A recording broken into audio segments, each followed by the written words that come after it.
like a scene from a movie. Let's make it juicy. Like a scene from a movie. Let's make it juicy. Like a scene from a movie. Let's make it juicy. Like a scene from a movie. Let's make it juicy. Let's make it juicy. Scene from a movie. Let's make it juicy. Let's make it juicy. Like a scene from a movie. Let's make it juicy. Let's make it juicy. From a movie.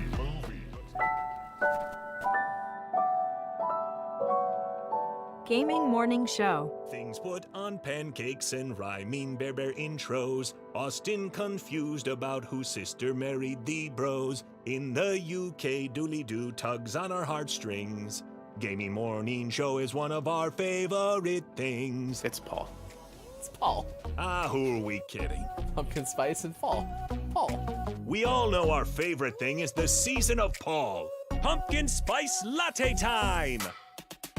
Besides the tasty drinks, the weather is cooler. We get the most time where it's cooled off, but it's not always rainy. Sometimes it's rainy for part of the day, but then it dries up and it's just a nice, cool, cloudy day. I like that.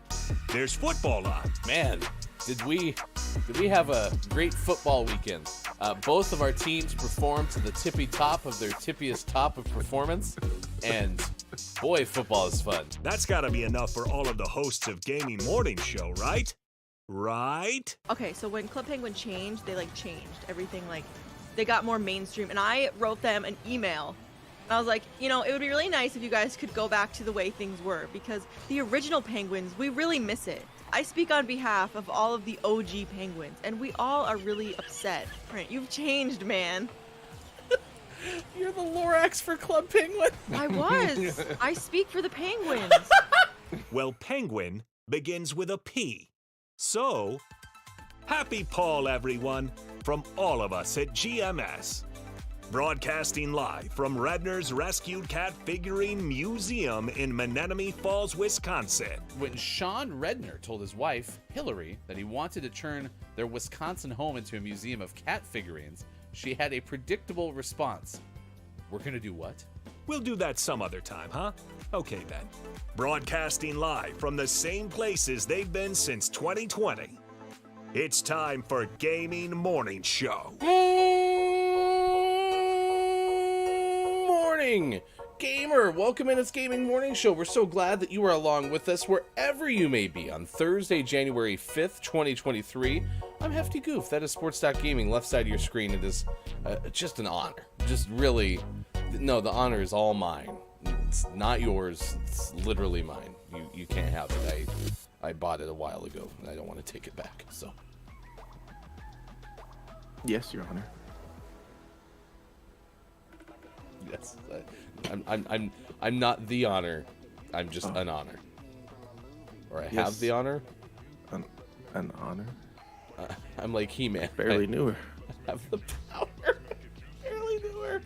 Oh my gosh. It's going to be one of those days, huh? Welcome to the Chaos Show. It is Thursday after all, and this is when we start to lose our minds after the end of a long week. And we still have one more show tomorrow as well, as we're Monday through Friday, 6 to 9 a.m. Pacific time. Good morning, Sean. Good morning. Were you streaming last night? Yeah. Okay. Briefer last night, but we streamed a little bit last night. Okay. I had wondered. I saw you went online, but I went to bed super early last night, so it was probably about the time that I went to bed that I saw your Sports.Gaming's online. So I hope it went well. Did you finish the game? Wink. Yeah, it's all done. We played through a couple times. just did some laps through God of War Ragnarok. That's one does. Yeah, makes sense. Coming up, we're going to give you the news, Gaming Morning Show, Morning Gaming News to be exact. That's going to happen at 6:25. In the final hour crew today, we're going to open up a little to the left. I already have it ready to go and installed. I don't know if you want to play it at the same time. I mean, I think that's fine if you want to. I don't know if you have to. We really should probably talk about this, before the show as opposed to on the show. I can play it with you. At the same time. You know what would have been fun is we also named our December name of the month at the same time, Hellbangers and Holiday Hell. You should be playing that at the same time that I'm playing a little to the left, and we'll just go split screen. It'll be super confusing, and everyone will love it. Perfect. Fantastic. And we'll mute it so we can't hear each other, but the audience can hear both of us. It would be chaos. What is Sean saying? Wait, what does Sean say about? Wait, what's going on? Yeah, it'd be perfect. What high quality content that would be. We'll have birthdays this day in gaming history coming up at 6:50 this morning, so please get ready for that. That is on the way as well. It is good to see IMJF Downs, who was in the chat just slightly before. First! But not very much before. Mel B on YouTube. It's good to see you both. Thank you for being here. Among the days of the day is National Bird Day. Birds are interesting because I really often will be like, oh wow, that's a really nice looking bird. Like we have a lot of bluebirds in this area, so it's like, oh, that's a really nice looking bluebird. But like, I'm not a bird watcher, right? I'm not going out there with binoculars or anything. But for some reason, every time like a bird catches my eye, I'm like, oh look, it's a bird. That's cool. That's cool. So you're not a bird watcher, but you watch birds. Yeah. There's a distinction. So Yeah. Get it. I get it. For some reason, there was a song back in the day called "I'm a Girl Watcher." Now my brain's like, "I'm a bird watcher. I'm a bird watcher." I mean, I've used binoculars to look at a bird from afar before, but I mean that's not a common occurrence or anything. Right. I think once you've used binoculars to look at a bird, you are officially a bird watcher. Okay. You don't need to have like a book or anything along those lines. No, I don't think so. A lot of people have books. Yeah, a lot of people do. And people have books, and people keep like a list. Like they have like a checklist. I even saw a TikTok that was like, "Hey, all you kids that are getting older, you like Pokemon? Let me introduce you to bird watching." And it's basically the same thing. Like you have a list of birds you're trying to see. Same kind There's of like 30,000 varieties. There's a few of them. So we got that on the agenda today. It's also Carver Day, Day of Dialogue, National Ellen Day, National Keto Day, National Screenwriters Day, and 12th. There's an F in there. 12th night. Is that how you spell 12th? TWELFTH. 12th night. Yeah, I suppose so. It's interesting. Kind of caught me off guard. Interesting.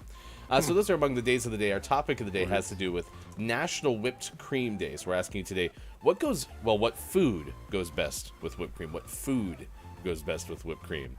I'm sure there's some other uses, but we're asking about food. What food goes best with whipped cream today? I will group, for the purposes of today, Q-Hip in with whipped cream, even though I realize that's like a mayonnaise Miracle Whip type discussion, isn't it? Right. Yeah, they're quite a bit different, but I think they're interchangeable. They are different. There is a distinction between Cool Whip and regular whipped cream, but for this discussion, I think they're interchangeable. Whipped topping. Yeah, I think that's what Cool Whip technically is. There's a bluebird in the front yard, says Mel B. Good morning to Link. It's nice to see you. Says, I'm at work and just wanted to pop in. Thank you for stopping by. Please let us know if you can lurk or listen. Of course, we are on Twitter Spaces this morning, too, so you can find us at WatchGMS on Twitter if you want to check us out there as well. That's an option available at WatchGMS. 12th night is the 12th of Christmas, and I believe that. I'm with you. That's fine. But I did not realize 12th had an extra F in there. That's going to throw me off probably for the rest of my life. You'll never look at 12th and think it's spelled correctly now. Yeah. This changed everything for Hefty. It was on that day, that 5th of January, 2023, that Hefty was changed forever. I do want to point out that Downs did say people, ? And again, we're asking you what food goes best with whipped cream. So if you're going to answer people, that's an option, but you're also specifying that people are food, Downs. And I just want to make you aware of that fact. Yeah, I'm gonna allow it. I'm gonna allow it. I mean, he put a question mark. People? So it's fine. Question mark? Yeah, that's kind of the agenda for today. I really like whipped cream. The other day, and by that I mean a few months ago, I'd found pumpkin spice whipped cream in the can, and that was a fantastic find because whipped cream, all things considered, is fairly low in calories compared to other type of desserts, and probably less sugar per serving, those kind of things, right? So it was nice to have for those moments where it's like, damn it, I want something sweet, and I want it now. And then you can have like a shot of that and not, eat a whole pan of brownies. So, you know those, we had those meringues with peppermint on top in our house. The other night, the Cool Whip was out because some people were having some of the leftover butterscotch pie we had, and the Cool Whip is out. And I took a big old spoonful of that Cool Whip, plopped one of those meringues on top, just ate it, and it was delicious. oh no, that's trouble. Yeah, that was really good. You've discovered a new dessert. You're evolving.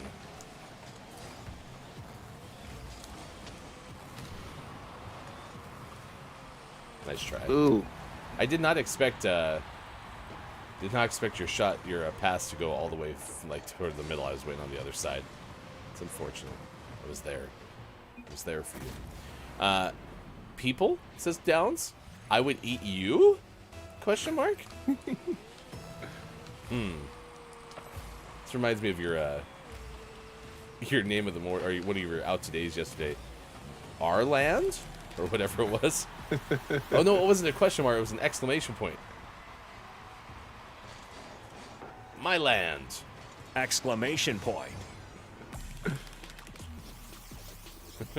I would eat you? Question mark. Yeah. I do like whipped cream. It's a very wonderful thing, and I'm happy that it exists on this earth. I don't love the whipped cream that comes in the ready-made cans, because I swear that they often taste like aerosol, which is not the way that they work, because there's no aerosol in them. I don't believe, right? No, I don't think so. Because aerosol is a different type of similar related can, but not the same, right? Right.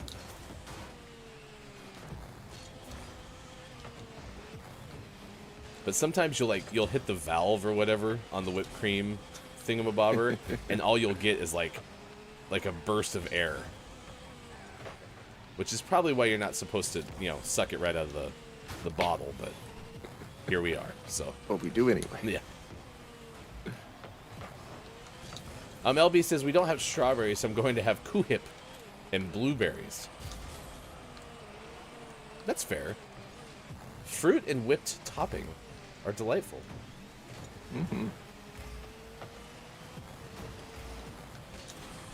The man that invented Ready Whip, it's his birthday. It's Monopoly Day. Since I have no one to play Monopoly with, we'll play it on Switch. It's a good idea. Fun fact, we once had an ongoing Monopoly game on this show. Some say it's still ongoing. Some say it never ended. Some say our characters, our tokens, are still out there competing with one another.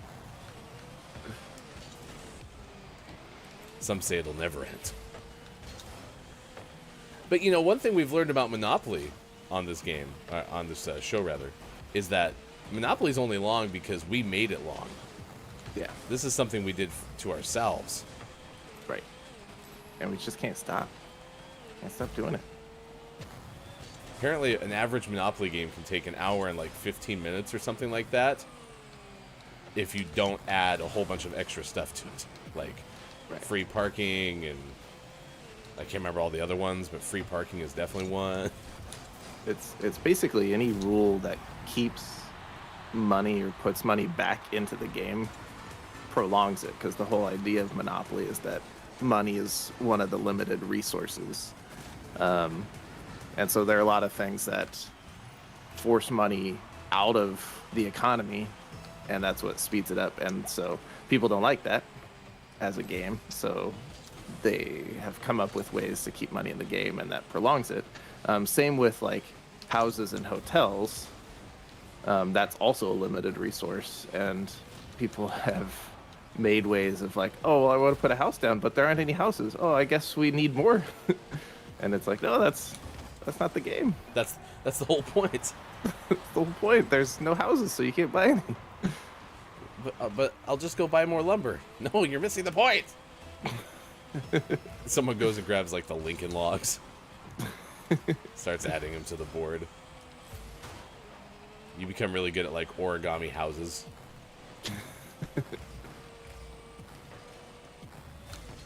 Oh, I was right there. Mel B's got a pretty good plan for a Thursday. Walk, look at birds, play some Monopoly, eat blueberries and Cool Hip. It's not bad. No.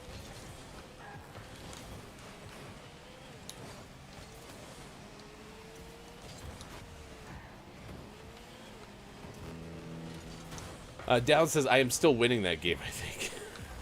You probably are. We'll never know now. Or will we? That's something we can do on our last show, Downs. So we can open up the Monopoly game and see if it's still there.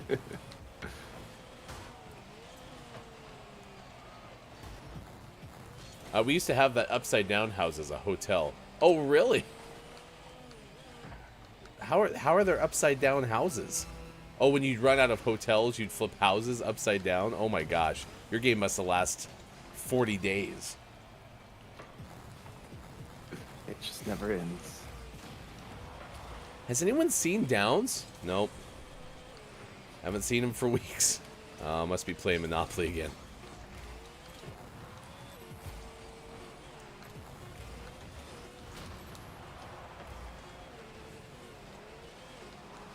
I was hoping you'd have a breakaway there. I was trying to dispose of the goalie.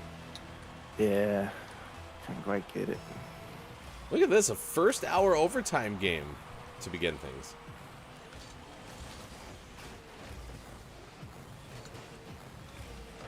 Oh, crap.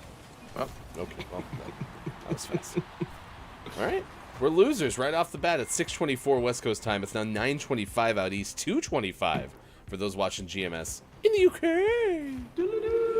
I will say that I think the best kind of food that whipped cream can go on is still pumpkin pie. And I will also say that I like pumpkin pie by itself. I'm not someone who has to have Cool Hip to have pumpkin pie. But I will say that that you can put a whole bunch of Cool Hip on a pumpkin pie piece and it gets even better. Even better. The same holds true for the butterscotch pie that we've had. That's our like holiday pie. That's really tasty. It's the same thing. Like it's great by itself, but you add like a pound of Cool Whip on top. Delicious. I mean, even like hot cocoa, when you add whipped cream to it, it gets infinitely better. It's pretty good by itself. It gets way better when you have whipped cream on top. Indeed. Okay. Well, let us know what food you think goes best with whipped cream. We'll give you some anecdotes coming up. We'll also tell you a story how whale watchers witnessed a rare birth off the California coast. That story is on the way. Next hour, we'll tell you of a man on a unicycle journeying from Maine to Florida. So that story is on the way as well. Birthdays this day in gaming history later this hour. But right now, it's time to get informed of video game headlines you need to know. As always, here's hashtag video game expert Sean. Good morning. It is Thursday, January 5th, 2023, and this is your Gaming Morning Show Morning PlayStation News. I have a lot of PlayStation stories. See, it seems like it. It's like, did we get a sponsor? Brought to you by Xbox. We hang out too much. Yep. So yeah, Sony had their CES conference yesterday? People? And so we have some PlayStation news. So most of this is out of that, but then I couldn't find enough other news to just lump that into one story, so we spaced them out. So the first thing we're looking at is from Ryan Dinsdale of IGN, and that's the fact that PlayStation 5 has passed 30 million units sold, and experts saying that the shortage is essentially over, which is good news.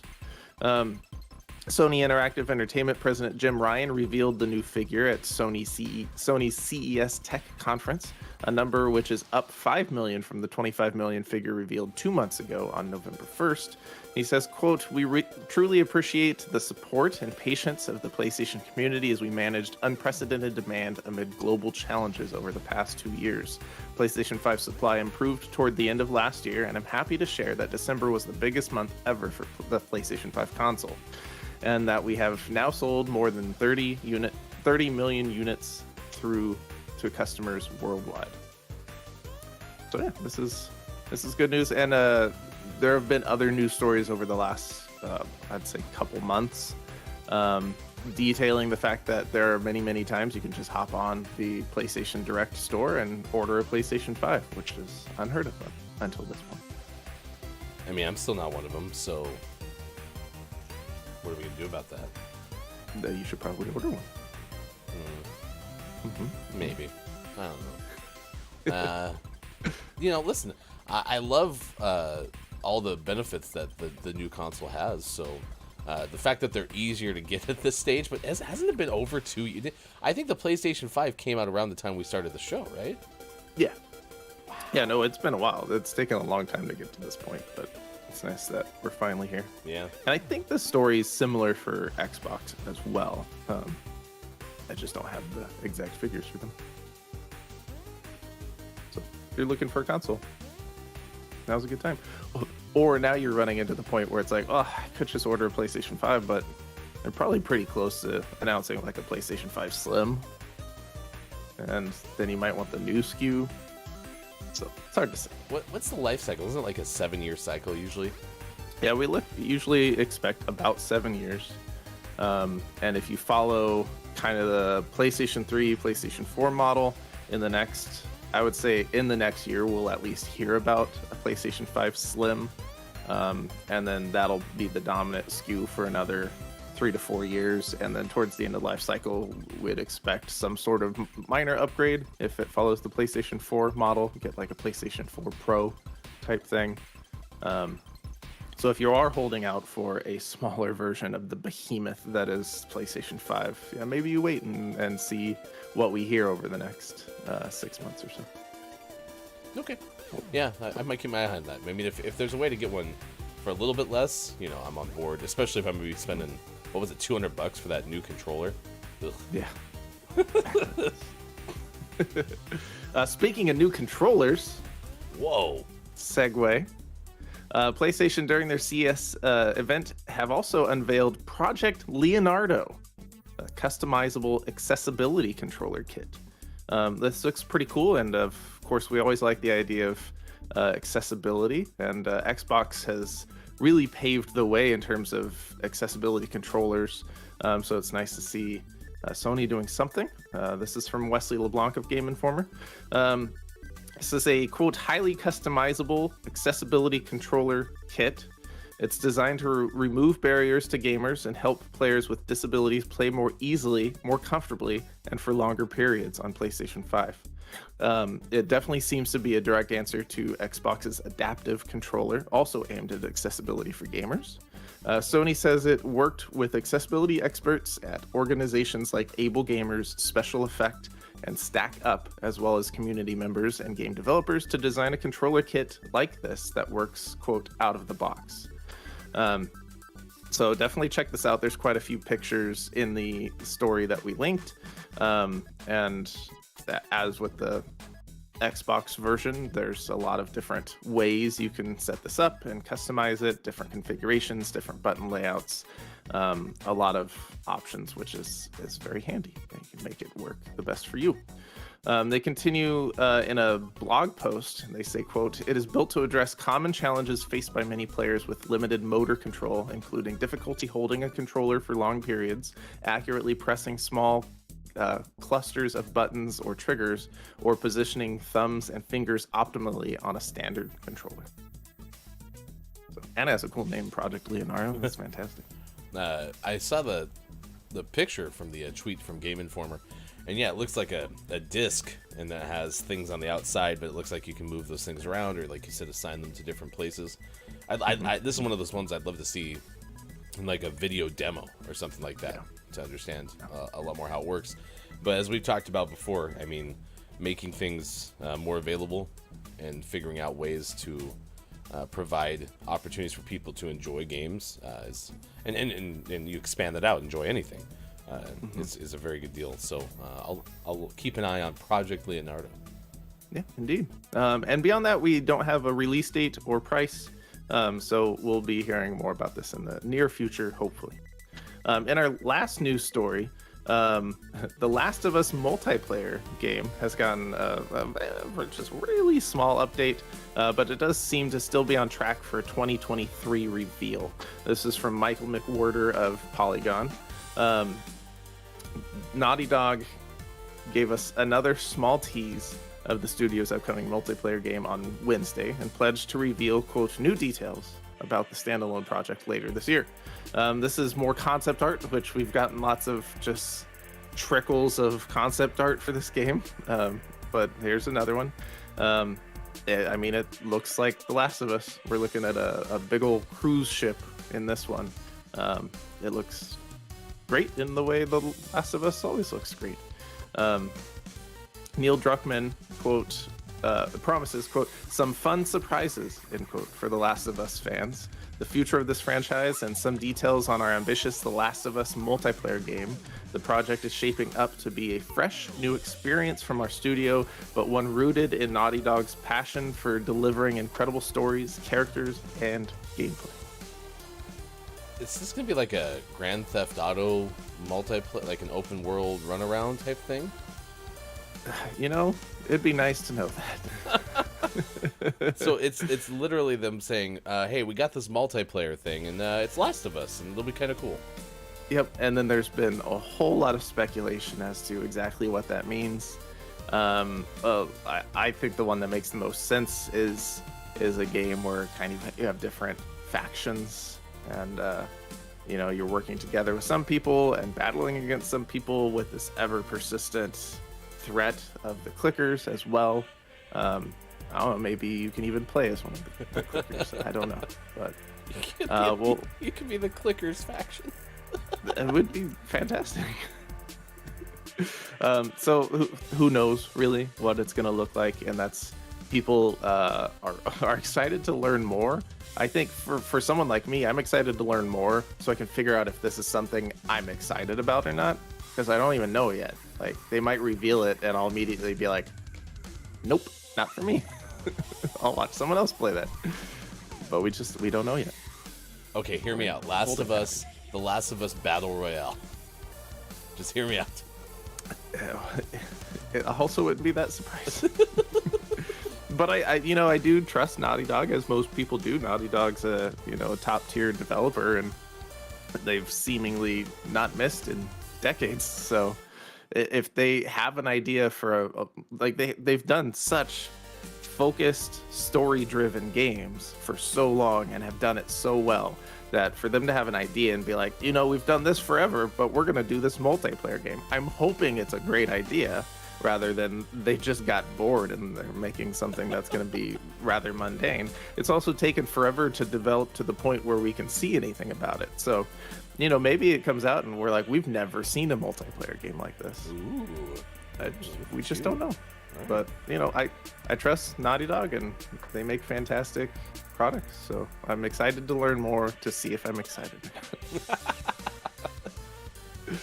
And always last but never least, we finish off today's Gaming Morning Show Morning Gaming News with the world-renowned segment within a segment where we take a look at what is out today. And the first set of games are all telling us to do things like play football out on PC, cut fruit out on PC, beat animals out on PC. I think it's supposed to be music related. I think they're beat animals. Don't beat your animals. It's an adjective, not a verb. And then we move on to our all caps category. In the Building, Cats 3 out on PC. Ninjas in the Dungeon is out on PC. A Rub Tail is out on PC. And for the most prestigious award in video game focused morning shows, your favorite segment within a segment within a segment, today's name of the morning goes to Ghost Killers, the Revenge of the Sucker Fun out on PC. Not of Sucker Fun, but the Sucker fun. The sucker fun. Oh my gosh. I like how, you went from instructions to things that were in things. You had in the building, Cats 3, and ninjas in the dungeon. And then there's Rubtail. Woo. I don't know. I don't know about that one. Oh, I feel about a Rubtail. It's about preparing barbecue.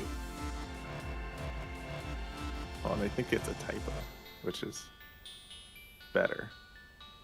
Not a Rubtail, it's a Rumtail. Sometimes a Rumtail leads to a Rubtail. Okay, 6:37. That's the Gaming Morning Show, Morning Gaming News. Thank you, Sean. You bet. Jeez. Line of the morning. Yikes. And the sucker fun. Ghost Killers, The Revenge of the Sucker Fun. It's also hyphenated. The Sucker Dash Fun is out What's a today. sucker fun? It's for PC. It's our name of the morning. Could become name of the month. Congratulations again to A Little to the Left for being our November name of the month, and Hell Bangers and Holiday Hell for being our December name of the month. We'll have some gameplay from both those games in future episodes of Gaming Morning Show, including today's final hour crew, where we'll play the former starting around 8:20 this morning. If you're a Patreon subscriber, you have a chance to win Little to the Left right now. Go to our Patreon-only Discord.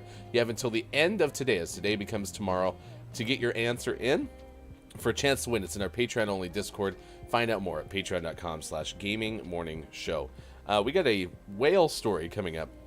It's a whale of a story, but it's not a rubtail.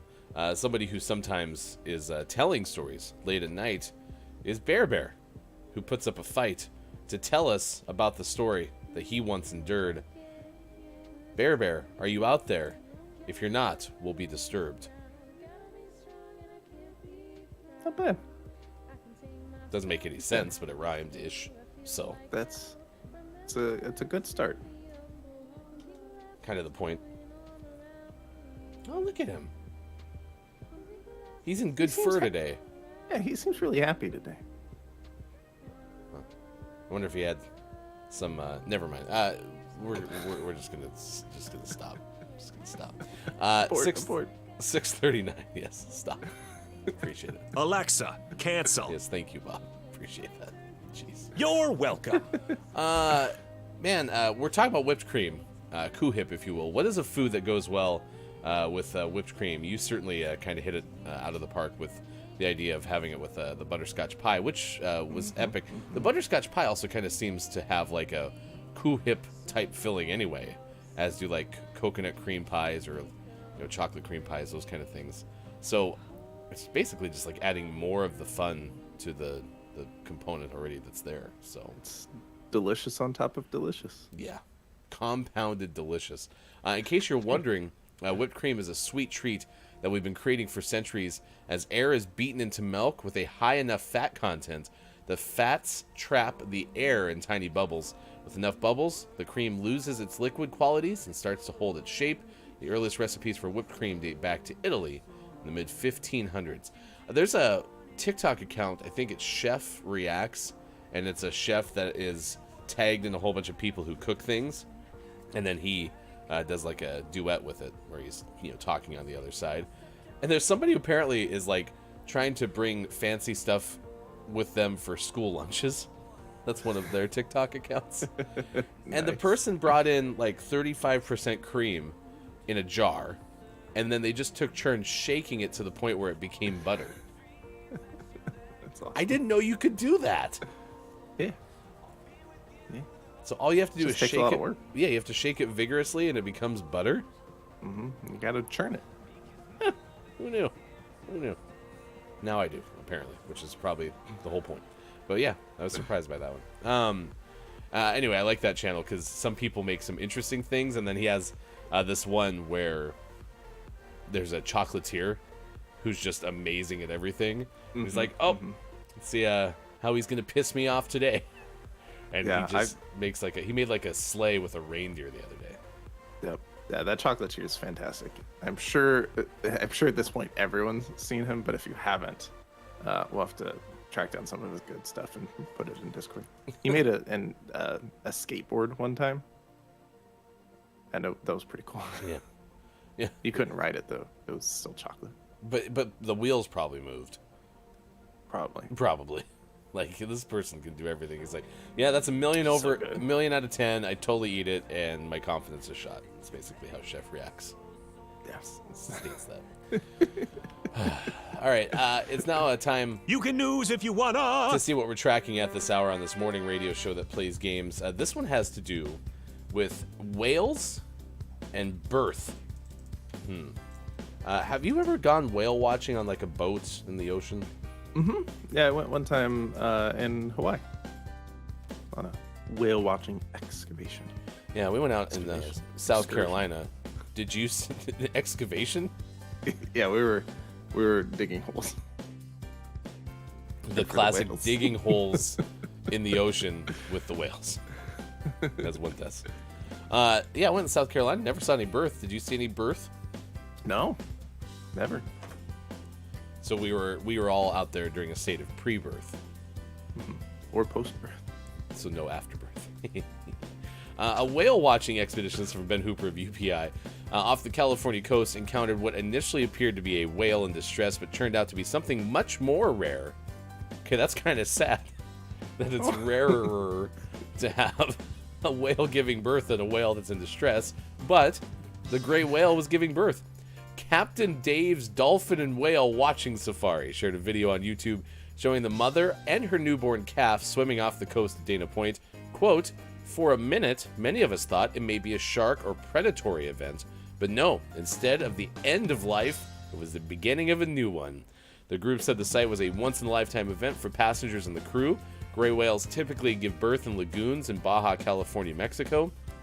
Quote, "Gray whale calves are about 15 feet long when they're born and will gain about 50 pounds a day feeding off mother's milk," the video caption reads. That's a lot of weight. Damn. But I guess that's all relative probably to like other mammals, such as humans, right? I'm sure it's probably to scale or something like that. Yeah. Yeah, percentage-wise, that's probably pretty normal. 50 pounds a day. How much milk are you drinking, calf? Should turn some of that into whipped cream. If you shake it hard enough, you'll eventually get there. I'm assuming that trick works more easily when you have, when you have more fat in the milk, right? Yeah, Okay. I think so. Kind of essential. Good morning and nice chat. Nice chat. To Kasogo Plays. It's great to see you. Happy New Year. Wishing you all happiness, success, fulfillment, everything you pursue. May we all be better than yesterday. Good morning. Thank you, Kasogo. That's a very kind 2023 greeting. We appreciate it. May your days and nights be filled with whipped cream.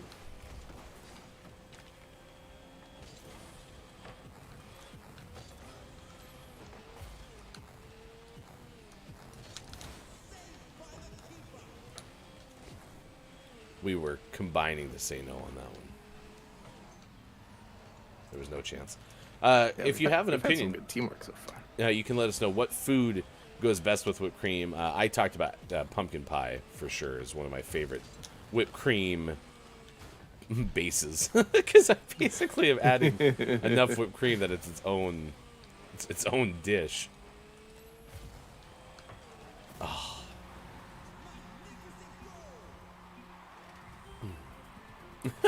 Kasoga, whipped cream days sounds sticky. What was that? There was a show called Lifestyles of the Rich and Famous. Robin Leach was the person's name who did the voiceovers and the hosting for that. I'm Robin Leach. Until the next time. And he would always talk about having caviar dreams or something like that.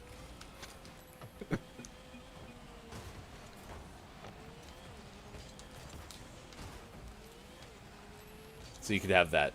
Until next time, may your days be filled with sticky whipped cream and caviar wishes. Caviar still sounds very unappealing. I know you've tried it. Yeah. I've eaten worse things. Like Scrapple. I still haven't had Scrapple. Have On you my ever to-do list. Have you ever seen it in the wild here? I have.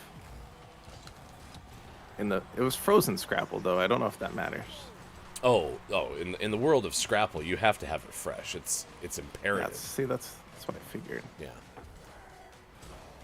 No, it's already too tough to try Scrapple in the first place, let alone frozen Scrapple. Scrapple. Gross. Let's see. Pie's a good choice, this Kasogo. I'll be honest, don't do a lot of whipped cream with food. If I can say, I'd say a wonderful bourbon hot toddy with whipped cream always hits the spot. So you're kind of on my wavelength as my second choice, which was like hot cocoa, but hot drinks with whipped cream, very delightful. Mm-hmm. Indeed. I've even found that I like, my Starbucks lattes better with whipped cream nowadays. That's because it's tasty. Not necessary, but quite delicious. Yeah, I was going to say, it's not necessary at all, but man, it's good. Not a chance I'm eating Scrapple. All right, Bob, we get it. Jeez. Bob's Not really... even with the whipped cream? Ooh, Scrapple. Man, too bad K-Lab's not here. I wonder what Scrapple and whipped cream does for K-Lab.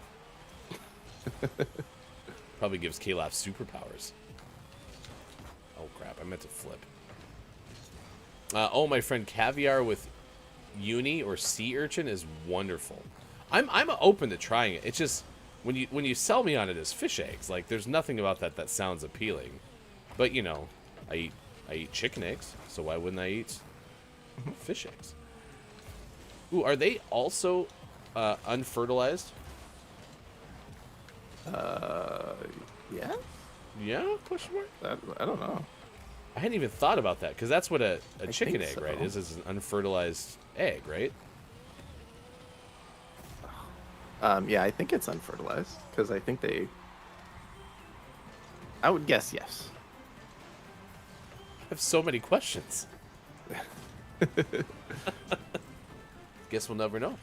Welcome to Corey. Thank you for being here this morning on this morning radio show that plays games. We're asking you about whipped cream. What's the best food to go with whipped cream? Also, if you happen to know about a lot about chicken eggs, apparently that's going to be something that could be quite useful right now. Or caviar. Yeah, or caviar for sure. Yeah, good caviar has this beautiful, creamy, briny texture and tastes so wonderful. Briny is like synonymous for like salt, right? Yeah. Okay.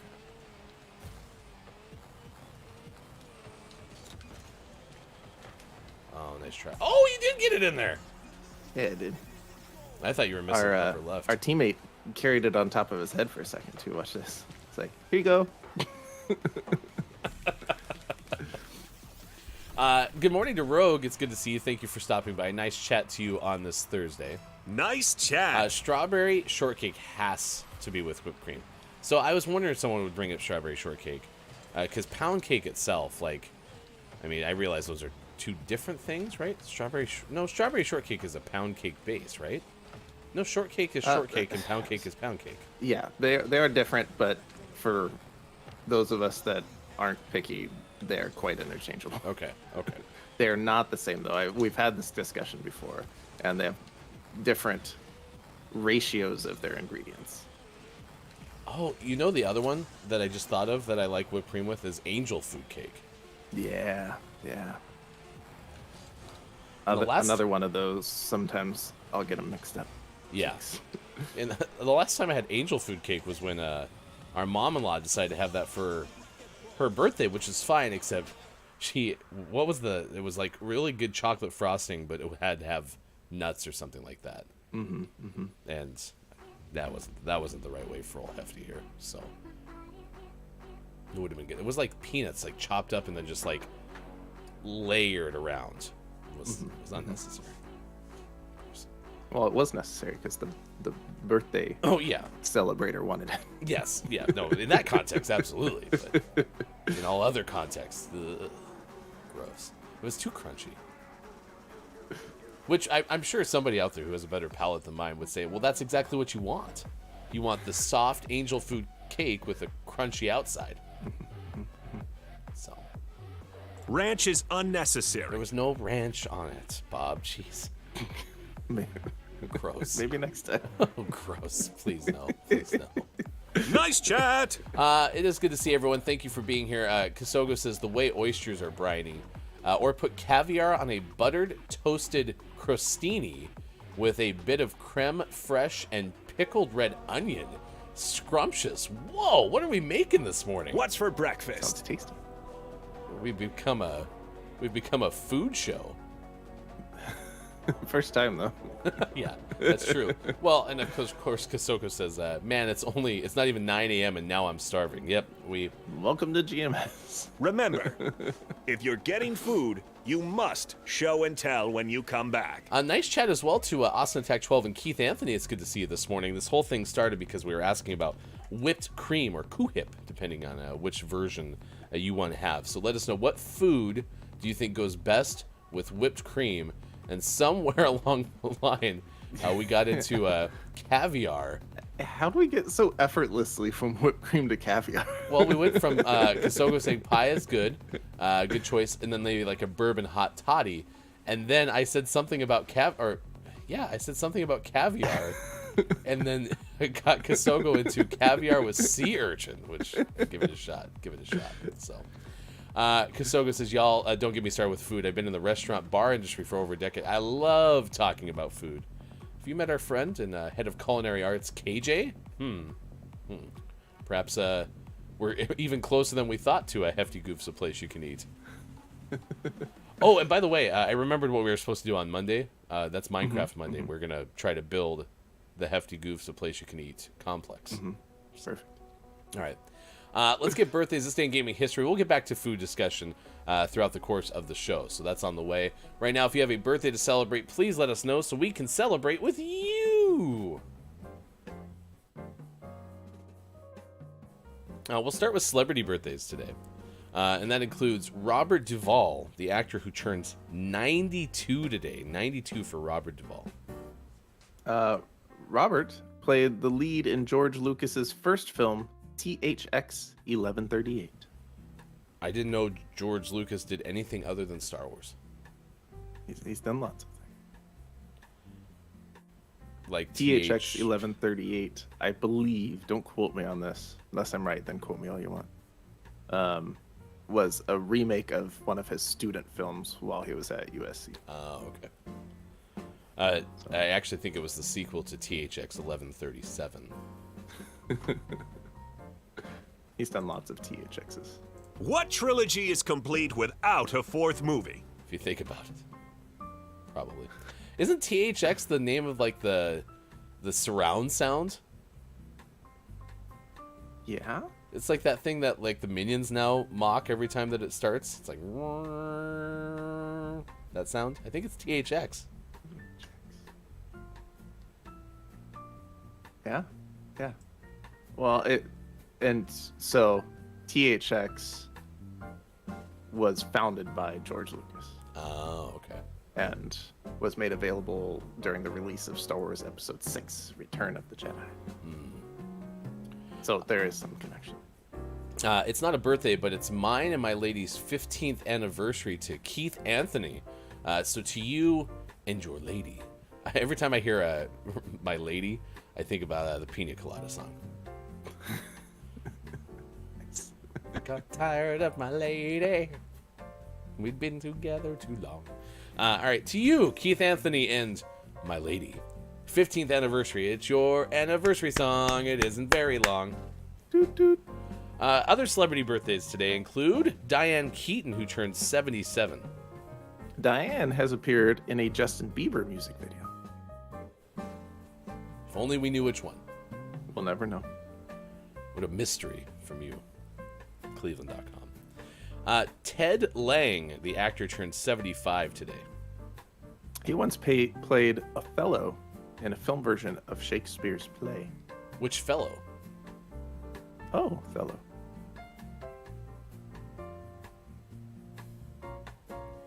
Othello.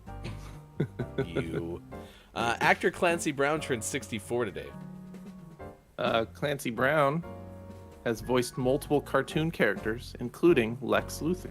Okay. Because there's a photo up there, a Willie San Juan photo, and it's talking about SpongeBob. Now I want to know, is Clancy Brown the voice of SpongeBob? No, he's Mr. Crab, I believe. Oh, okay.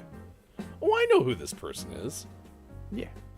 Go to the... I can hear his voice right now. Go to their Wikipedia page, and that picture, immediately I knew who it was. Has too short of hair in this Cleveland.com picture. Yeah, he's all like buttoned up in this. Yeah. This picture. He must have been really excited for the Television Critics Association Winter Press Tour. Oh, who isn't? I mean, especially when it's held at the Langham Huntington. Especially if you're there in like, a nice crisp February morning. Mid-February. Yep. Yeah. Yeah, there's no place like Pasadena, am I right? Actor Bradley Cooper turns 48 today. Nice. His first TV show appearance was in an episode of Sex and the City. See, that is a fun fact. That's a good one. It is fun to look back at celebrity appearances that happened before you really knew, like some of the Brad Pitt appearances, like in Thelma and Louise, before you really knew who they were. Those are kind of fun to look back on. Now I might look for Bradley Cooper's first appearance ever on TV. Nice. Let's see. Actress January Jones turns 45 today.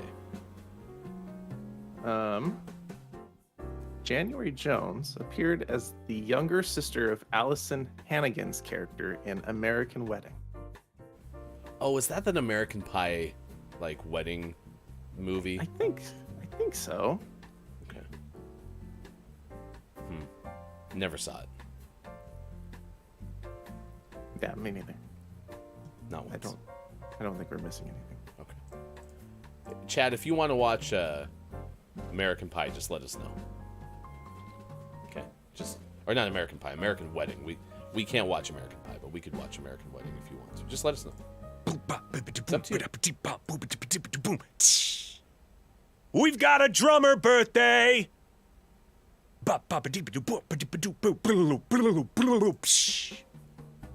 We do have a drummer birthday. We have George Funky Brown of Kool and the Gang, who is 74. We also have Kate Schellenbach from Lucius Jackson, who is 57. It's nice to have a couple after not having some drummer birthdays for quite some time. I know. So, let's see. Other birthdays of note. Guy Torry has a birthday today. Is a comedian who turns 54. Brother and actor of comedian Joe Torry. Also not the baseball coach, Joe Torry. Also has a weekly comedy show. Today, writer Luvvie Ajayi turns 38. Is an author, speaker, and digital strategist. Wrote the book I'm Judging You, the Do Better Manual, which is a New York Times bestseller. Jason Mitchell has a birthday today. Is an actor, 36. Had minor roles in films like Contraband and Broken City, but then was best known as portraying rapper Eazy-E back in the 2015 movie Straight Outta Compton. Historical birthday today, too, is George Washington Carver, who was an American agricultural scientist and inventor, not eventer, but inventor. Any other birthdays on your mind? I don't think so. I think you hit the highlights. I like this one. Singer-bassist Athol Guy of the Seekers is 83. Nice. You know that Athol, right? Oh yeah, Athol Guy. Yeah, Athol Guy. So, just a singing, playing the bass Athol. An Athol. Yeah. Guy. Yeah. Okay. Yeah. I think I'm satisfied. Yeah, I feel good. Okay. Then we'll move on to this day in gaming history. There's been a rough stretch of this day in gaming history in recent weeks, but I feel around the bend to the point where now we're going to have consistent things that happened this week in gaming history. And to celebrate that, Sean gets a chance to play Lawsuit or Not Lawsuit thrice times this morning because we have 3 from before 1995. Sean, the year was 1985. 85, not a lawsuit. Bob plays the didgeridoo. Your answer's locked in. You said not a lawsuit, correct? At the Winter Consumer Electronics Show in Las Vegas, Nintendo first shows the family computer from Japan with label Advanced Video System. The system is demonstrated with computer keyboard, music keyboard, and 25 games. And 25 games, no dealers take orders on the system. Correct. This is the thing that will always baffle me, is apparently in America, the Nintendo could not be marketed as a video game system. They had to market it as an entertainment system because they didn't think it would sell in the US. Yeah, the console market was pretty nil at that point. It's amazing. Just because I happened to show up because of the NES. Like, that's when I got into video games. And so, like, I didn't know a time from before, like, video games were accepted, I suppose. Indeed. Okay. How about 1989, Sean? Not a lawsuit. You said not a lawsuit to 1989. Nintendo countersues Atari Games, charging fraudulent inducement of their licensing agreement and making and selling unauthorized cartridges. Incorrect. It's not a lawsuit. It's a countersuit. Oh, counter lawsuit. Yeah, makes It's totally sense. different. Do you like how my suit looks? I'd like to counter your suit. And what about my counter With suit? my They're suit. completely different. That's your first miss of 2023, but a chance to rebound with 1994. Not a lawsuit. Sticking to my guns. All right, 1994, Sanyo Electric announces it will manufacture 3DO interactive multiplayer video game systems. Yes. So you were correct. Could eventually become a lawsuit, but was not at the time. Indeed. 2006, Las Vegas, the 2006 International Consumer Electronics Show is held. It was 4 days long. Microsoft announced later that year it would release an add-on HD DVD drive for the Xbox 360 for movie viewing.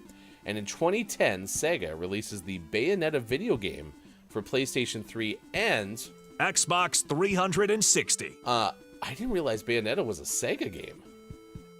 Yeah. Okay. Is it still a Sega game? Because I believe so. thought it was on only Nintendo now. Man, I'm missing the boat on a whole bunch of stuff.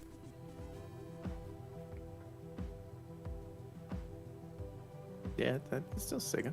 Okay. It looks like it's co-published by Nintendo now, My childhood brain will still never be able to wrap my head around maybe.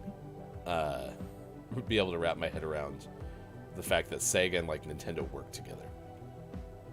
Yeah. I know they've done that probably for more of my life than less of my life, but still, it's really hard for me to wrap my head around. Yeah. All right. Thank you for being here. Next hour, we'll do list of the day, 10 whipped cream fun, hopefully, facts. We'll share those with you coming up. We'll also have sports. Gaming Morning Show, back with our second hour on the way. A little to the left, we played our final hour crew, which was our November name of the month, so stick around for that. Sean and Hefty back in just a moment on Facebook Gaming, Twitch, YouTube, and at GamingMorningShow.tv.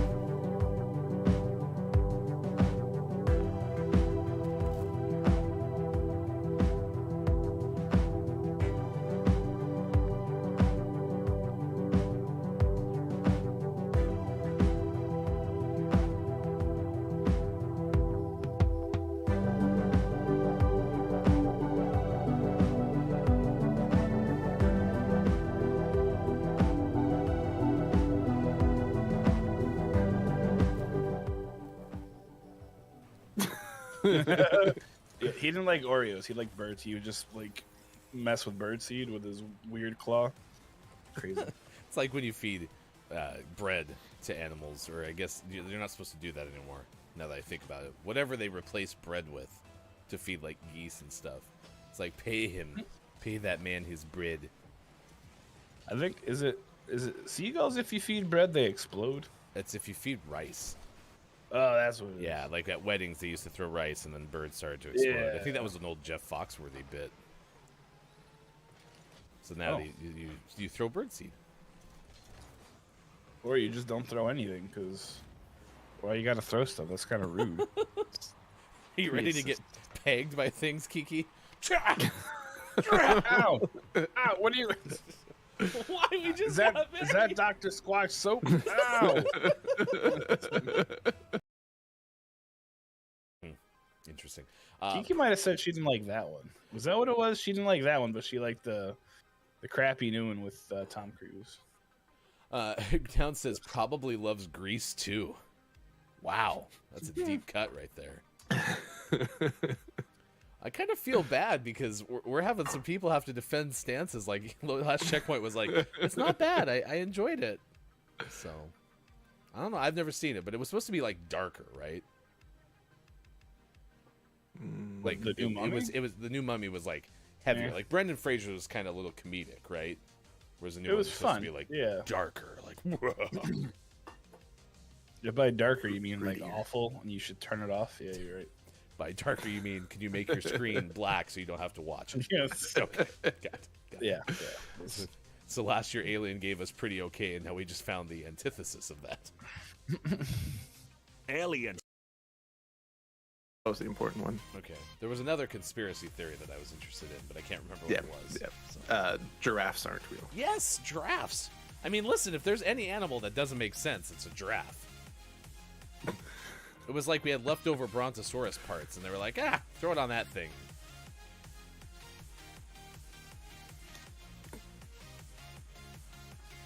Because they have like little... Don't they have like little like antenna-looking things? Yeah, they have little doodads. There we go. I'll post that one. I don't know the quality of the video that I posted, but it's titled "Giraffes Don't Exist," so it should be pretty good. Yes, we do. Ryan's drinking tea. That's why my pinky's up. I don't. Do they have two? But then I look like I'm like giraffe.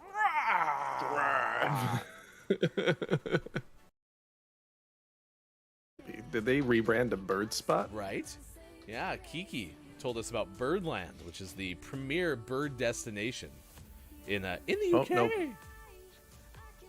nope. Birdland.co.uk exists. I think Birdland still exists. Well, scratch every other plan that we've ever had if we're going to the UK. Just go straight to Birdland. It's officially called Birdland and Jurassic Journey. That's a good name. Wait. So did they hop on the whole, hey, we're realizing dinosaurs are more birds than we ever realized? Like, did they hop on that bandwagon? Sounds like it. Sounds like they have real life dinosaurs. My dear Dr. Grant, my dear Dr. Sadler, welcome to Birdland. And Jurassic Journey.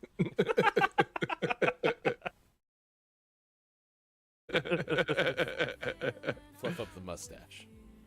Number three. There's a video. Magnificent frigate bird? The frigate bird. Fregatta bird. Fregatta bird. Has a wingspan of 2.5 meters. They're very striking in the Galapagos and Cape Verde. They were seen in the late 1400s. During breeding season, the males inflate their large scarlet red golar sac like a balloon in order to attract a mate, tapping on it with its beak to make a drumming sound. Wow. It's exactly how that bird sounds, coincidentally enough. We modeled our drummer birthdays after the frigate bird.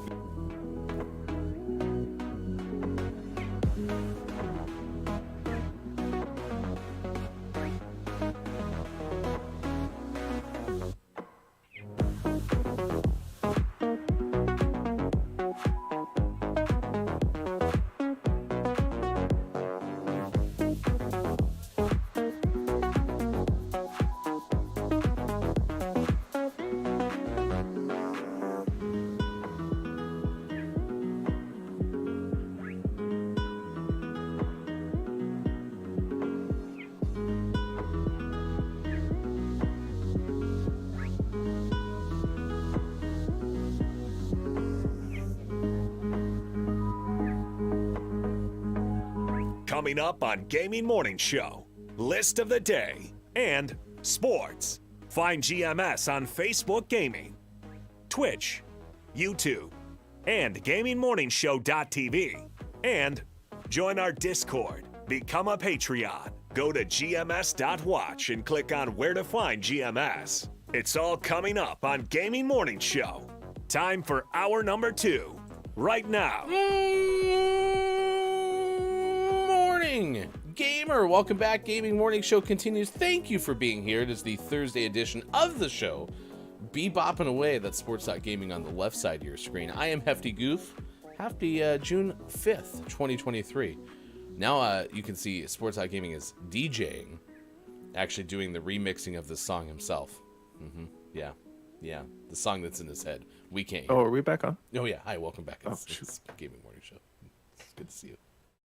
Hi, Sean. Did you get any whipped cream Hip for your coffee? Yeah, this isn't coffee. This is just cool. Straight up, it's a liquefied Hip.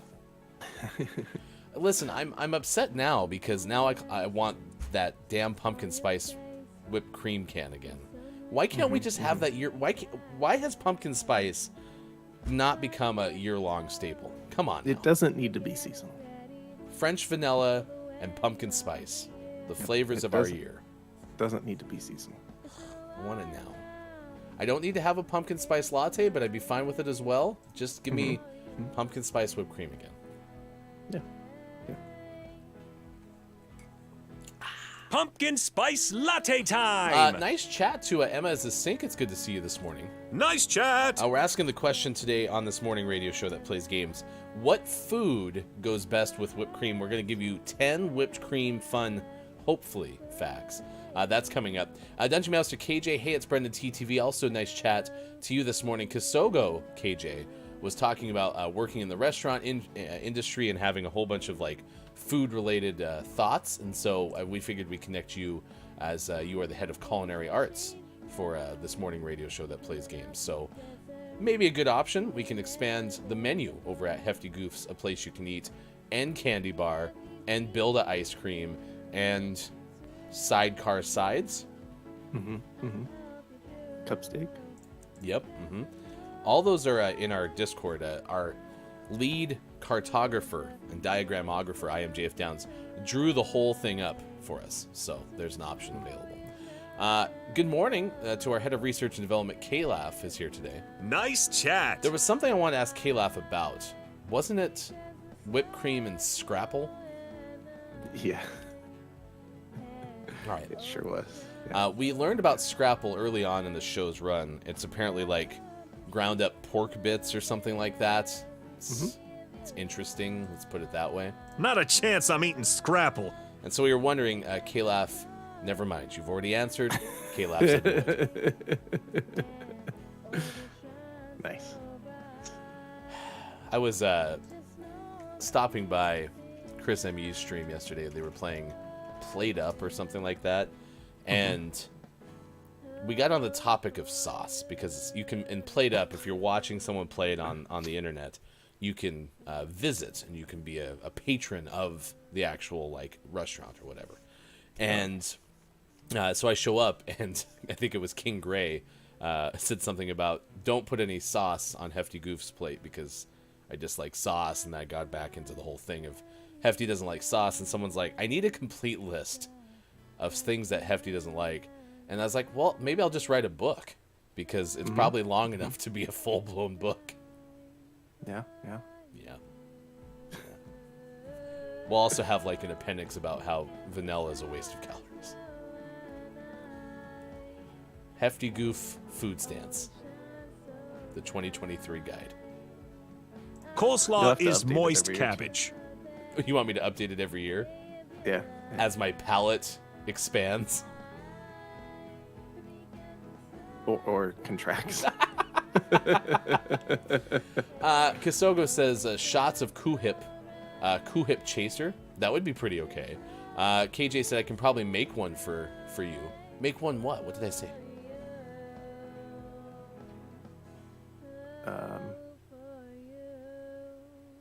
I want cream one. chaser, maybe. Whatever it was, KJ, I want one.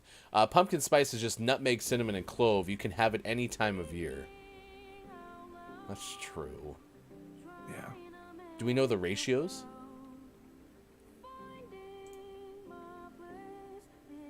I'm sure we could figure it out. Okay. But then we'd have to make it ourselves. I could have lots of delicious things if I just make it myself, but Yeah.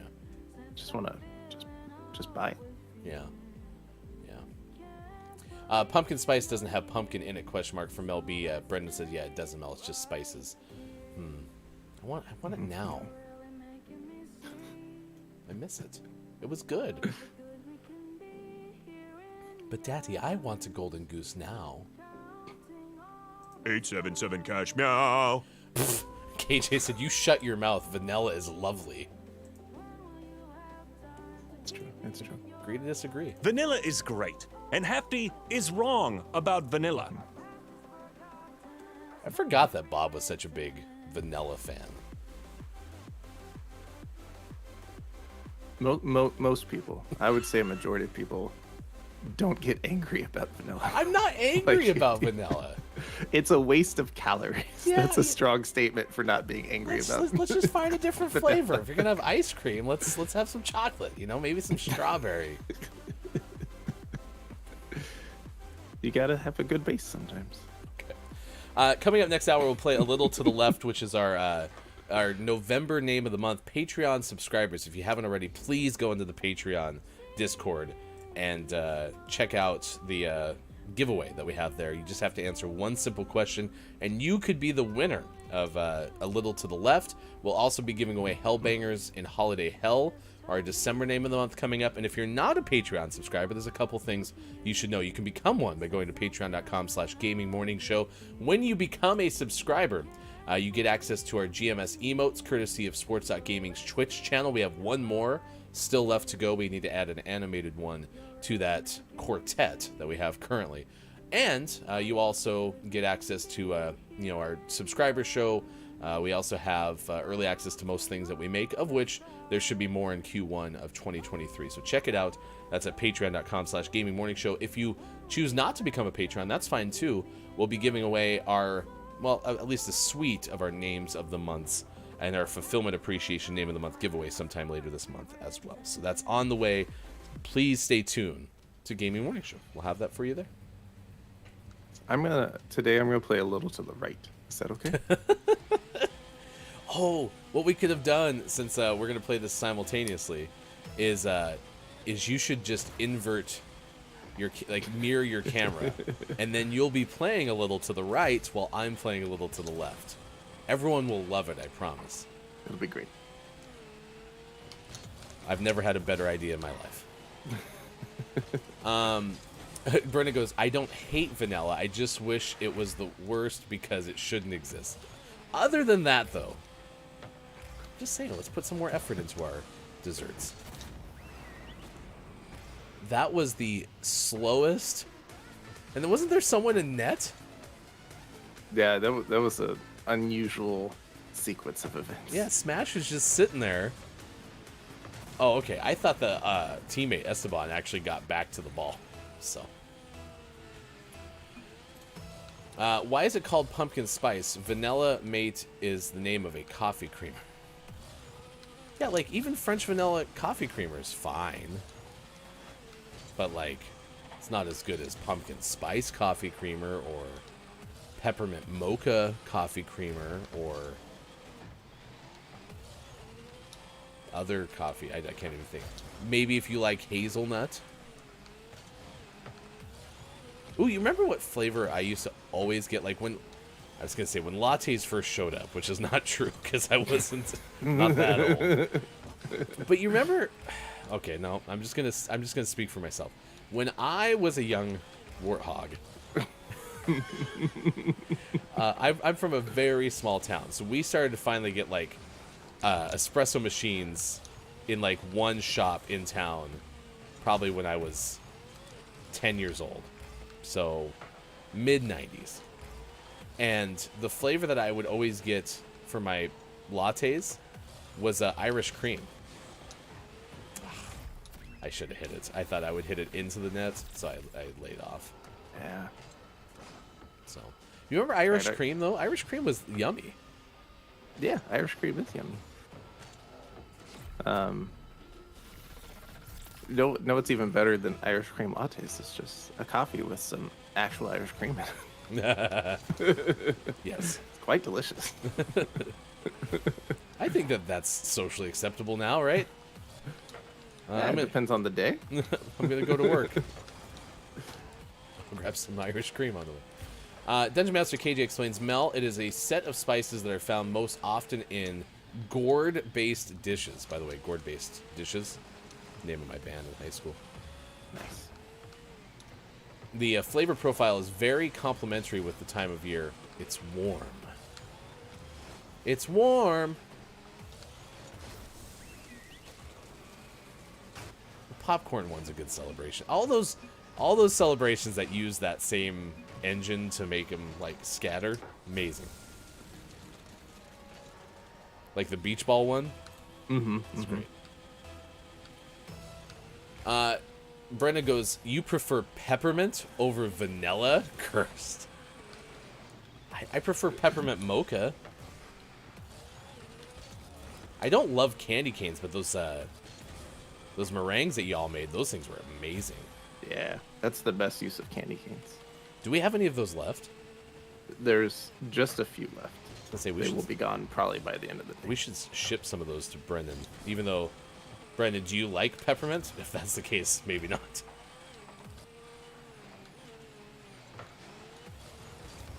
There we go. Oh, come on. Literally just put pumpkin spices in vanilla cream and bam. Okay. Give it a shot. I'm trying to have less creamer this year, so kind of back to black coffee at home all the time.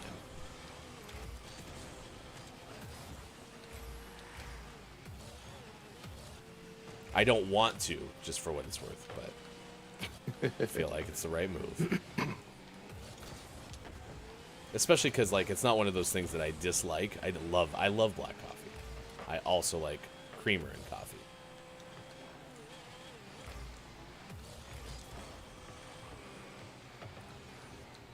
Now I just need to get a Starbucks Nitro cold brew pump in my house. Our teammate exploding that guy, the explosion masked where the ball was. I probably could have scored there had I been able to see. Oh no. But then I don't know if the enemy he exploded would have been in the way, but I had the open net with no visibility. Real Irish cream is yummier. Fair enough, yeah. No, that's true. The coffee cream or Irish cream still has some upside to it, but... So could I take... Okay, could I take, like, regular half and half, and then add pumpkin spices to it, and have that be a kind of pumpkin spice creamer? Yeah. Or would it taste... Would it taste off? I mean, it's not going to taste like what I want it to taste like, but how close would we be? I mean, there's only one way to find out. Okay. Sounds like we're doing some experiments. KJ, you can just drop those off when you have a chance, please.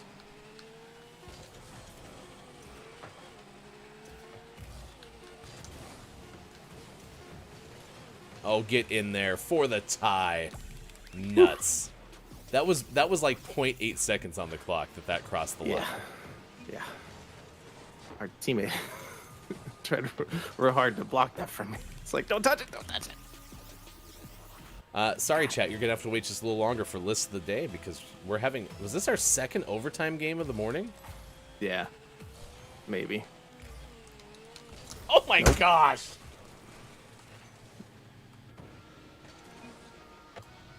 What are the odds? I also want to let you know that even if I had been back in goal... Yeah, there's no way you would have I wouldn't save that. So. No, there you go. 7:26 West Coast time, 10:26 out east. It's 3:26 for those watching GMS in the UK. Sadness. Oh, but we got an Arturo, so that's a win. Meow. Hello. What? Why are you looking at my controller? What are you doing? Ring, ring, ring goes the trolley. Aww. Name a better He's a- love story than Sports.Gaming and Arturo. He has a new bow tie on.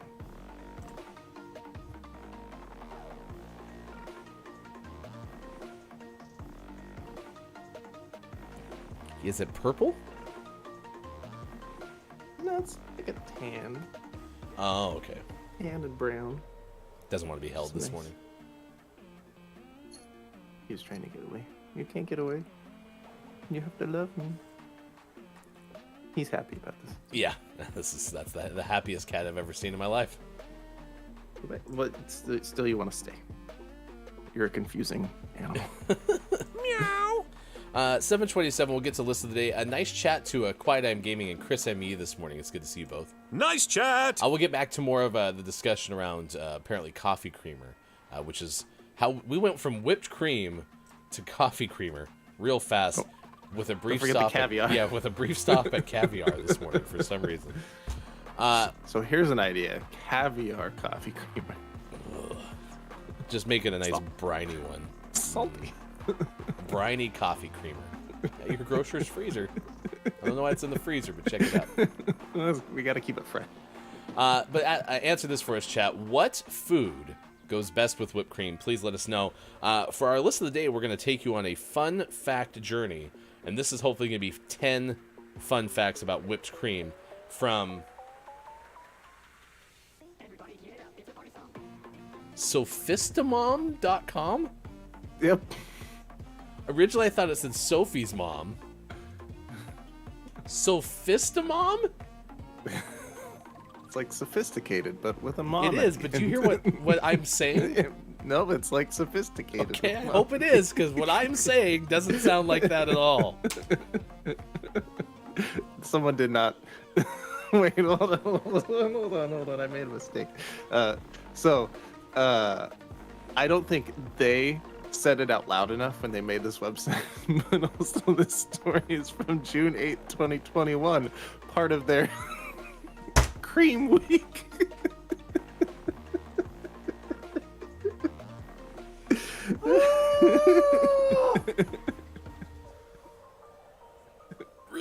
Really testing the elasticity of PG-13, aren't we? Okay, hold on. This ship is gonna still gonna keep it in flight. Brendan did say it's a chaos Thursday, and here we are now. So, Oh boy. nice chat Man. to Element of Ones. Nice good week. chat. Oh my gosh. Also, is it? Never mind. I'm just gonna read the damn list because there's too many questions. It'll take the whole time we have allocated for list of the day. We won't get to play. Stop back at this website. Yeah, you can check it out. Maybe they did listen to how it sounded and they liked it. Oh man. Sophie's mom has got it going on. Okay. Whipped cream is an integral part of desserts. By the way, we did purposely say what food goes best with whipped cream. Okay, what food? That was our whole start of this day to try to keep it on the rails. Any fan of desserts and sweets will love the presence of whipped cream, but have they ever seen whipped cream as more than just a dessert? Here are some fun whipped cream facts that you didn't know, hopefully. 1. Whipped cream is just cream until it becomes fluffy and light. You can do this yourself using a fork or hand mixer. Indeed, manually will take some time and drain your arm, so you can use an electric shaker that uses electricity. You can also use a cream whipper instead. I also learned, like I told Sean earlier, because of TikTok, that yeah, you can take like 35% cream, throw it in a mason jar, shake it, and eventually get butter, which, as this person just said, you could do the same thing to get whipped cream. It's just cream whipped. 2. Fancy. You can also add sugar or vanilla so that the cream has a sweet taste. Don't be surprised that the whipped cream has different sweetness levels as it depends on the maker. Apart from sugar and other sweeteners, you can also add vanilla or almond flavoring to give the whipped cream a taste and aroma according to your palate. 3. Oh, good. I'm happy I got this one. Although most people know it as whipped cream, it turns out the cream has the cream has another name. You can also know whipped cream as creme chantilly or chantilly cream? Can we? Yeah, why not? So isn't chantilly lace a thing? Oh. Because that's from a song like a long time ago, like.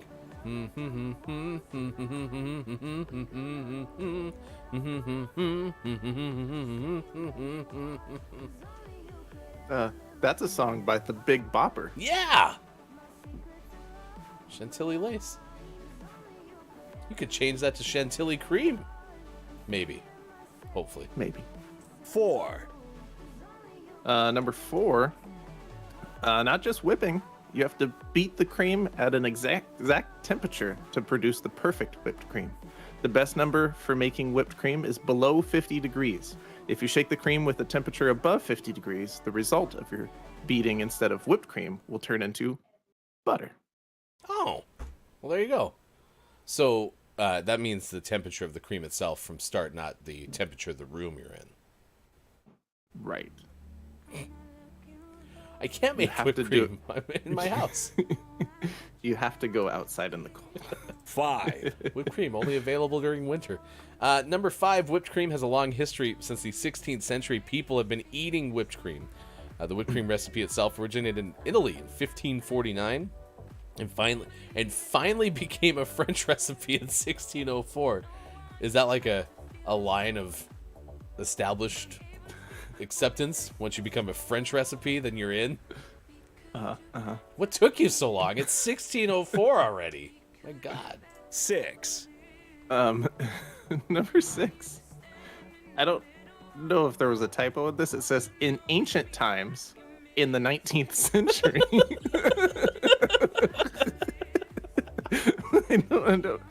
I don't know. But either way, people beat the cream using willow or rush branches. After that, people made a cream beater. But Ancient times. But Rush wasn't a band until the 1980s, 1970s. Rush That was also branches. ancient times. Yeah. The late 1900s. 7, The world record for the highest spoonful of cream over a cup of hot chocolate. See, you would have had me if you were just looking for the highest spoonful of cream. I don't know why it has to be over a cup of hot cocoa, but here we are. Was won by 2 people back in 2011. They managed to break the record for reaching a height of 7¼ inches. Nice. This is a world record I can get behind. Yeah, I think we can beat that. I think so. How tacky can the cream be, too? 8, I don't know. We'll have to try. Number 8, different whipped cream and whipped toppings. Toppings shake using an artificially made process. I think they fell asleep while they were writing this. In addition, the whipped topping also contains hydrogenated oil, a sweetener, emulsifier, and stabilizer so that it doesn't taste as good as whipped cream. I'm so confused. I think we need to hire Sophistamom, an editor. I think that Especially during cream week. I think the interview is just, will you please say the name of our website 4 straight times? And if you can catch why we need an editor, you're hired. 9, Many people use nitric oxide cream changer in the cream shaker dispenser for quick cream whipping. You can make the whipped cream more easily because the nitrous oxide dissolves in the fat of the cream under pressure. It will swell when the pressure drops and the cream is released from the shaker. 1, 0. Oh, we're back to this. Number 10, you can actually whip it with a branch. Until some point in ancient times, the 19th century, any recipe using whipped cream would be whipped with a willow or branch as an alternative to the modern day whisk. Although it may sound like fun, we do not recommend this, as it may take well over an hour for a single batch. They double dipped. Did you know? Fun fact. Did you know you could use a branch, Sean? Only in ancient times. There you go. Top 10 whipped cream fun, hopefully facts. Kind of with Chris M.E. This may not have been the most reputable website, but if you would like But to, we had a lot of fun. we sure did. If you would like to check out a story about fuss-free food, 5 essential kitchen tips for beginning cooks, or To design a nursery that's neither pink nor blue, you can, of course, go to your favorite place, sophistamom.com. And yeah, make sure to tune in every June for Cream Week. It's 7:37. In about 10 minutes, we'll have sports. Next hour, we'll play a little to the left, and we'll have our takeaways that were pretty okay, clip of the day, and more. Earlier, we told you it's Robert Duvall, Diane Keaton, Ted Lange, Clancy Brown, Bradley Cooper, January Jones' birthday, among others. We also told you how Nintendo countersued Atari Games this day in 1989, and that Bayonetta came out this day in 2010. Those are some of the things that we shared with you. A couple of other things from nationaltoday.com about National Whipped Cream Day. Now that we have sanitized whisks and modern food processing machinery, whipped cream is widely available in a range of flavors and textures. You can find chocolate whipped cream, mint whipped cream, and tubs of whipped cream substitute that never goes flat. Then there's that heavy whipping cream, which has higher fat content for a richer taste and sturdier peaks. We could use heavy whipped cream, Sean, to break the world record. Yeah, count me in. I like some stiffer peaks. Whether you like the convenience of whipped topping from a can, it's put there by a man, factory downtown, or the sweet satisfaction of whisking up a homemade batch, be sure to celebrate the joys that whipped cream has brought you personally and all of us around the world on National Whipped Cream Day this January 5th. Branch whipping stream win? Oh yeah, sorry, we signed up Ancient Times 1895. Oh my gosh. Quiet M Gaming, by the way, gave your cat a new name. Did you see that? I did. It's more like, aw, Turo. Am I right? Oh, he turned and glared at me. Oh, really? I don't think he can hear. I don't know. Maybe he can hear the headphones. You know, But he was cats asleep. do have more He was asleep, sophisticated and he hearing. said, Turo, and he goes. All right, Sean, I'm going to have you tell us what we're tracking You can news if you wanna. at this hour on this morning radio show that plays games. Last hour, we talked about some whale watchers witnessing a rare live birth.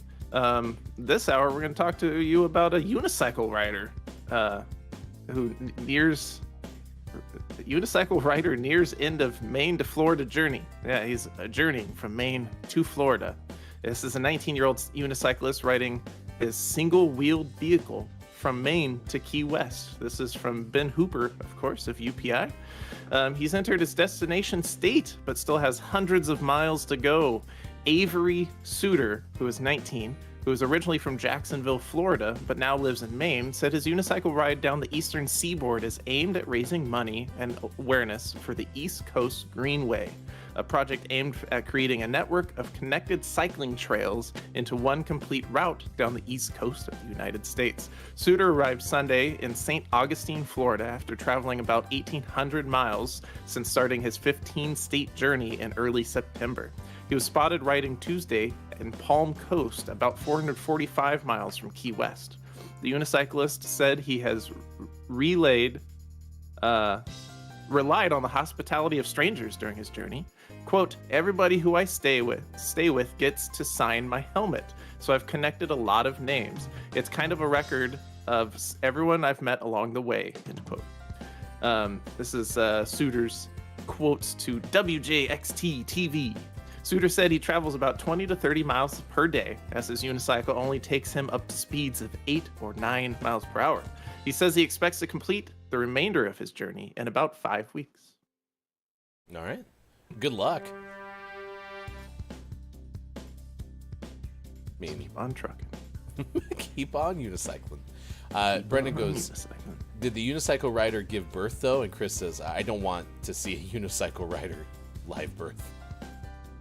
If you're combining our two at this hour stories this morning.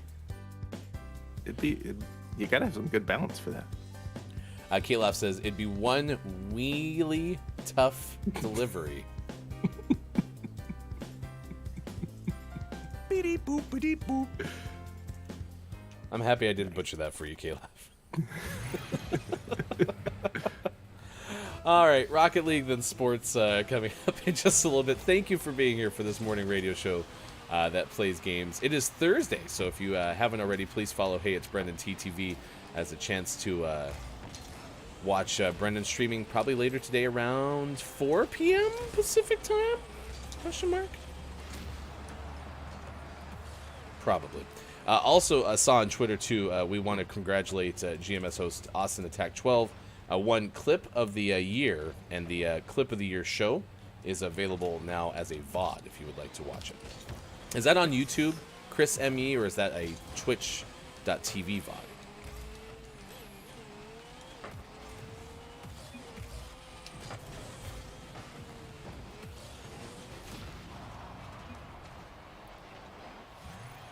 We're going to be on more like 6 or 6:30. Okay, perfect. 6 or 6:30 if you'd be so kind as to follow.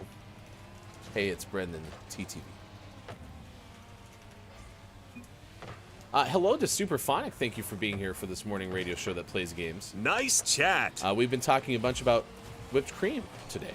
And so if you have a favorite food that you like with whipped cream, please let us know. We are synonymous today with Coo Hip and whipped cream. One and the same today. That sucks. Our teammate accidentally put this in front of the net. Yeah, I don't know what he's doing. You did a great job to. I to tried try my to save best. it, I was yeah. fighting 4 attackers. he he made a bad play, voted to concede, and then left. I think he realized what he had done. Oh no! And then of course you score 4 seconds afterward. Oh my gosh! Yeah, the game wasn't over. Just but stay in the games, man. I think he was mad at himself. Superphonic says profiteroles. Which, I mean, oh my gosh, Chef Reacts had one where someone made, like, I've never seen a cream puff with, like, this crispy of an outside. It was almost like, just whiffed. Like a hard crust bread. It had, like, that kind of consistency on the outside. And it looked really, really yummy. Wow, nice shot. Yeah. If your doctor says profiteroles are right for you, then yes, you can also have them with whipped cream. I mean, you can't really have profiteroles without whipped cream, but I stand by it.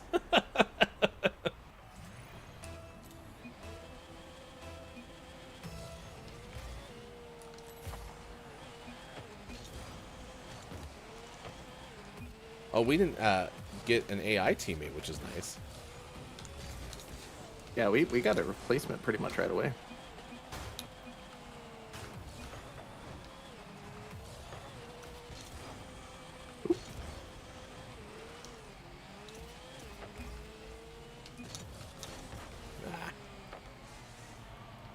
Brennan goes, at least you can get a replacement driver. That happens all the time in Dead by Daylight. People make one mistake and they disconnect. Oh, and then you're left, like, uneven sides?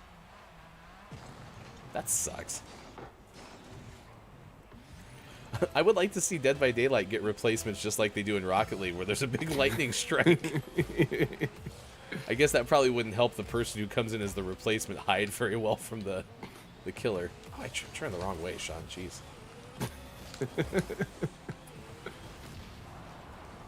I was trying to line things up, and I just turned the wrong way.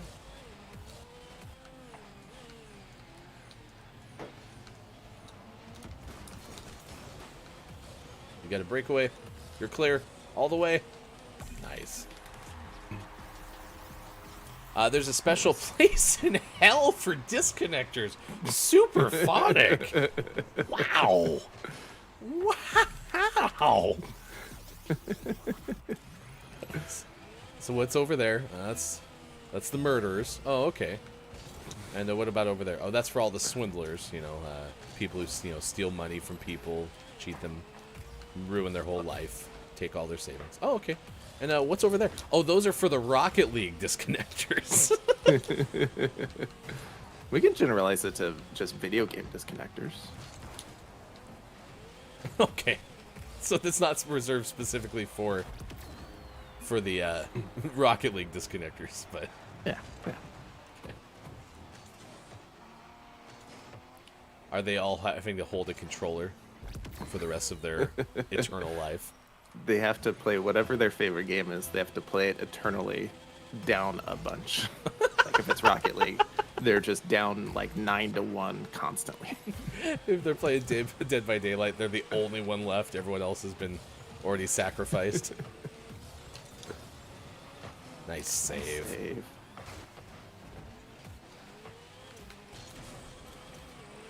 Brenda goes, the Rocket League Disconnectors gamer chamber is another level down. That's gonna go in. Get in there. Nice. With the assist. That's what we need. Get Sean the assists. I'm back up to needing 50 after this latest edition of challenges. It'll never end, man. It'll never end. The 150 one is still out there, so I'm jeez. I'm not holding my breath until that one pops up anyway. Brenda goes, yeah, the game isn't in a great place right now. I actually haven't seen a lot of Dead by Daylight streams that I've watched. I know we raided into one on Twitch the other day. But other than that, yeah, I haven't seen a lot of folks doing a lot of DVD streaming.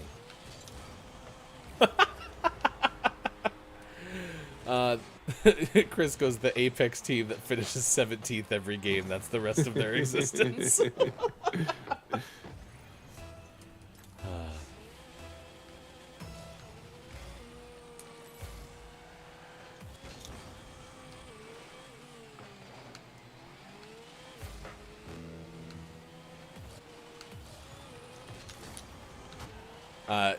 Superfox says, I uninstalled Apex and then they announced private servers. You're welcome, gamers.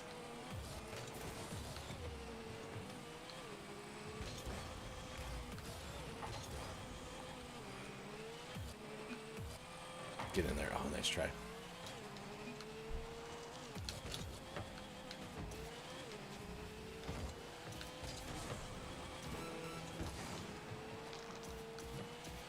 It's gonna be tough. 3 goals down. 20 seconds left. They say it can't be done. Because it probably can't be done. But we're going to try. Down 3 goals, 12 seconds left. I don't think it can be done.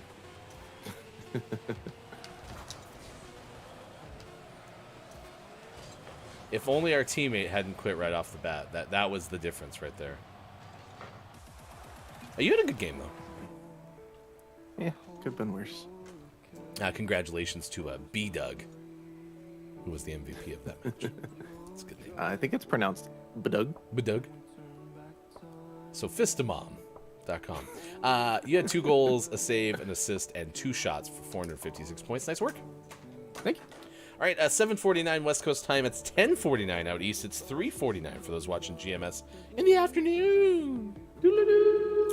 Brenda goes, I think plenty of people are still streaming it, but most of our immediate circle has fallen away.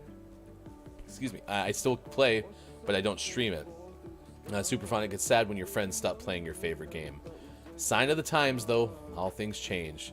Superphonic says, I really want to run a Apex hide-and-seek tournament. Superphonic, you should. You should. Yeah, that sounds fun. Yeah. I've seen some people play that are like videos and such on YouTube, and yeah, it seems like a good game mode. I also would be interested in trying to play the Among Us hide-and-seek mode. I don't want to organize trying to play the hide-and-seek mode at Among Us. That's the hardest part about Among Us, is organizing people to show up. So, yeah, hard pass. Hey, it's 7:50. It's time for sports. Sport. Thank you for being here for this morning radio show that plays games. We appreciate it.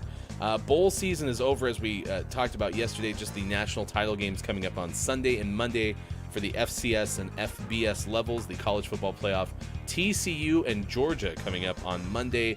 It's North Dakota State and South Dakota State, 11 a.m. Pacific time on Sunday.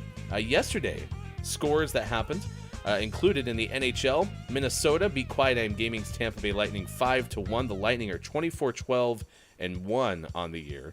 We'll put that into context in a moment. Anaheim over Dallas 2-0, and New Jersey defeated Detroit 5-1. So here's your conference or divisional standings, I should say. In the Eastern, Bruins Maple Leafs and Lightning, the 3 teams out of the Atlantic. Hurricanes, Devils, Rangers out of the Metropolitan. Capitals and Islanders have the wild card spots. Islanders a 2-point lead over the Penguins. Again, we give you these with also still acknowledging it's less than halfway through the NHL season, so it's not like the playoffs start tomorrow. We got a lot of time. Yeah. Stars, Jets, Wild in the Central of the Western Conference. Golden Knights, Chris Me's LA Kings, and the Kraken in the Pacific top 3. Flames and Oilers, the wild cards. Avalanche 1 point behind the Oilers on the outside looking in. I'm going to be going to the Kraken this month. So are you. We're just going different times. Yeah. We have too much going on. I mean, we should just cancel everything and just go to hockey games. You could go to the Flames game with me. I think there was a reason why I couldn't. Oh, okay. Fair enough. Let's see. Cleveland, Orlando, Memphis, Philadelphia, New York, Milwaukee, Chicago, New Orleans, Minnesota, Detroit, Atlanta, and the Lakers. All winners yesterday in the NBA. And then there's some college, basketball and stuff. Premier League scoreboard, though. NIF beat Sal 1-0. Lee and Woohoo tied at 2 apiece. Tot over Cry 4-0. And Avil beat... No, it was a tie. Avil and Willove 1-1. Nice. Willove. As far as I know, there hasn't been a lot of updates on the status of Bills' injured defensive back, Damar Hamlin. This was a January 3rd timeline.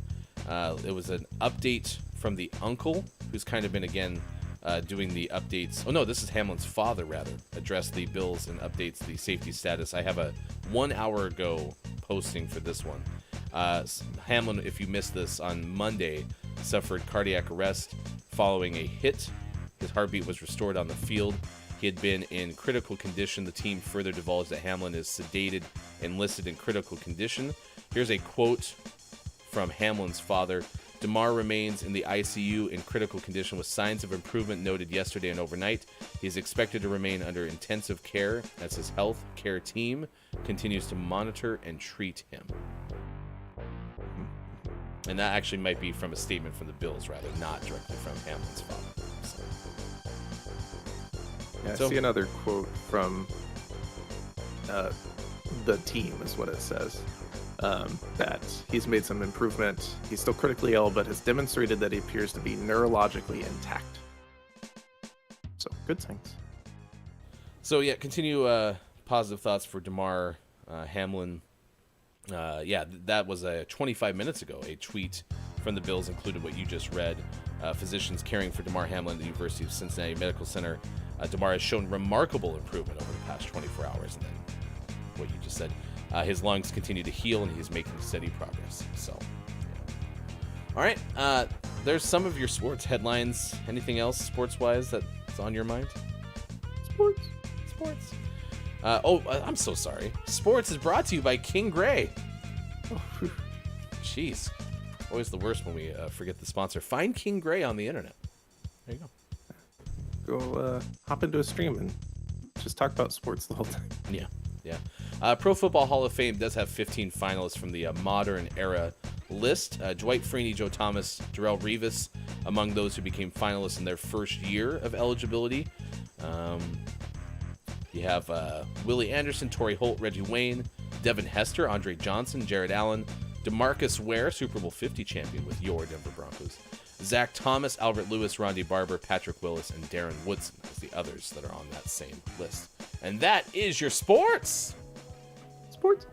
It's now 7:55. Next hour will be the Final Hour Crew. FHC means Final Hour Crew, VG. Good morning to VG. Nice chat to you. Thank you for being here this morning for this morning radio show that plays games. Sean and I will play A Little to the Left, which was our November name of the month. If you're a Patreon subscriber, you can win it right now. Check it out in our Patreon-only Discord channel, and you have a chance to win that. You have to enter before tonight becomes tomorrow, so by 11:59 p.m. Pacific time. Tonight, be sure to do that, and we'll give it out, and then we'll have our December Name of the Month winner, which was Hellbangers and Holiday Hell. We'll give that away as well to our Patreon subscribers sometime in the coming days. So that's on the way. Final Hour Crew is next. Stick with us. Gaming Morning Show. It is Thursday, January 5th, 2023, on Facebook Gaming, Twitch, YouTube, and GamingMorningShow.tv.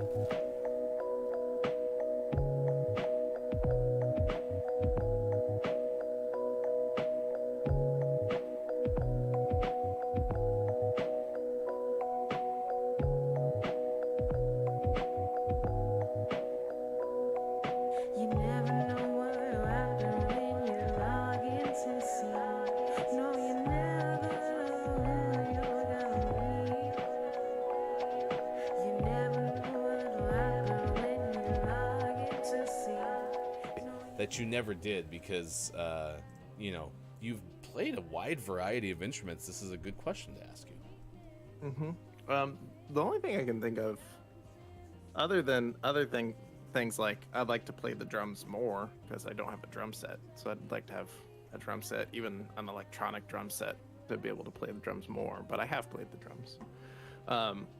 Are more unusual instruments that I've always wanted to try and just have never gotten my hands on, like the banjo, which isn't that unusual, but I've never had one to mess around with and play and figure out. Or like the accordion. I've never tried to play an accordion. That'd be cool. Stuff like that. Accordion is like the combination of like keyboarding and what? Squeezing. Definitely those two things. Bad timing. But like, should I watch the whole thing from start to finish? Because it seems like something I'd be interested in, but I'd have to watch like 24 hours of it straight, or else it'll never get done. Actress Katie, I like the spelling of that, K-A-D-E-E, Strickland, turns 47 today. Katie's first film role was one of the ghosts in Sixth Sense. That is a very fun fact. That's a good one. Yeah, nice work, Cleveland.com. Actress Vanessa Hudgens. Vanessa Hudgens turns 34 today. Her middle name is Anne. So we had to follow a really good fun fact with a really crappy one. Happy birthday, Vanessa Ann Hudgens. Vanessa. Time's up. Oh, forgot about times. I think you win, though. As weak as you look. Yes. Top-notch tea or coffee. Super makes good coffee. I love coffee. Oh, here, I almost have my super built up. Since I can't just charge mine. Right. Nope. Whoa! That's pretty cool.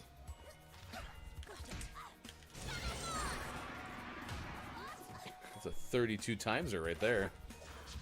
Look, I can charge on the ground. I can charge in the air. I can charge wherever I care.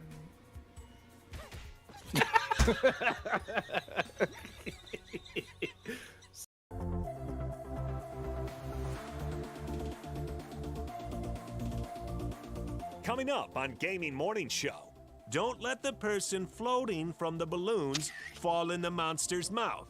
And GMS Morning Gaming Renews. Get ready for your takeaways that were pretty okay. And the clip of the day. Find GMS on Facebook Gaming, Twitch, YouTube, and GamingMorningshow.tv. Put it on a pancake. Time for hour number 3. Right now. Morning, gamer. Welcome back. Gaming Morning Show continues Friday. It is December 16th, 2022. Don't mind us. We were just taking some pictures during the break. It's no big deal. Where'd that come from? Freeze frame. Freeze frame. I just love how they always incorporate the air horn thing or whatever. Yeah.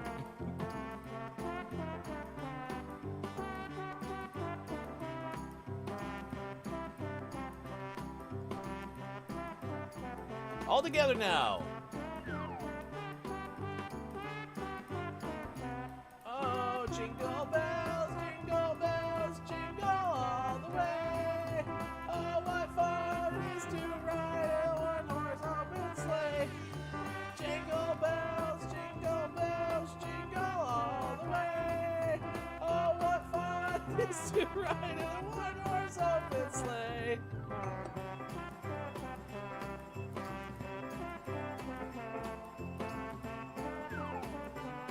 By the way, we didn't know it yet, but this is our Christmas episode.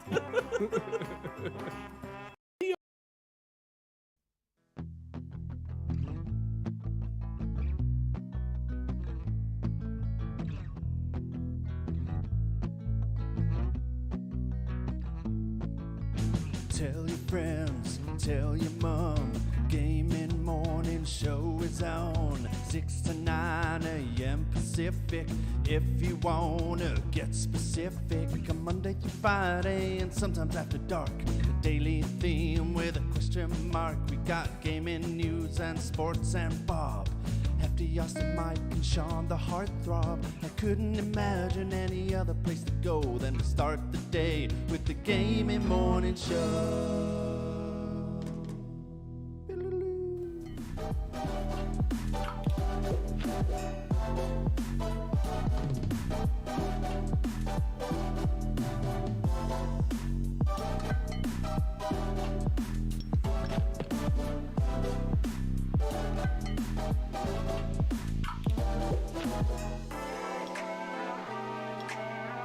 Coming up on Gaming Morning Show, don't let the person floating from the balloons fall in the monster's mouth. And GMS, Morning Gaming Renews. Get ready for your takeaways that were pretty okay. And the clip of the day.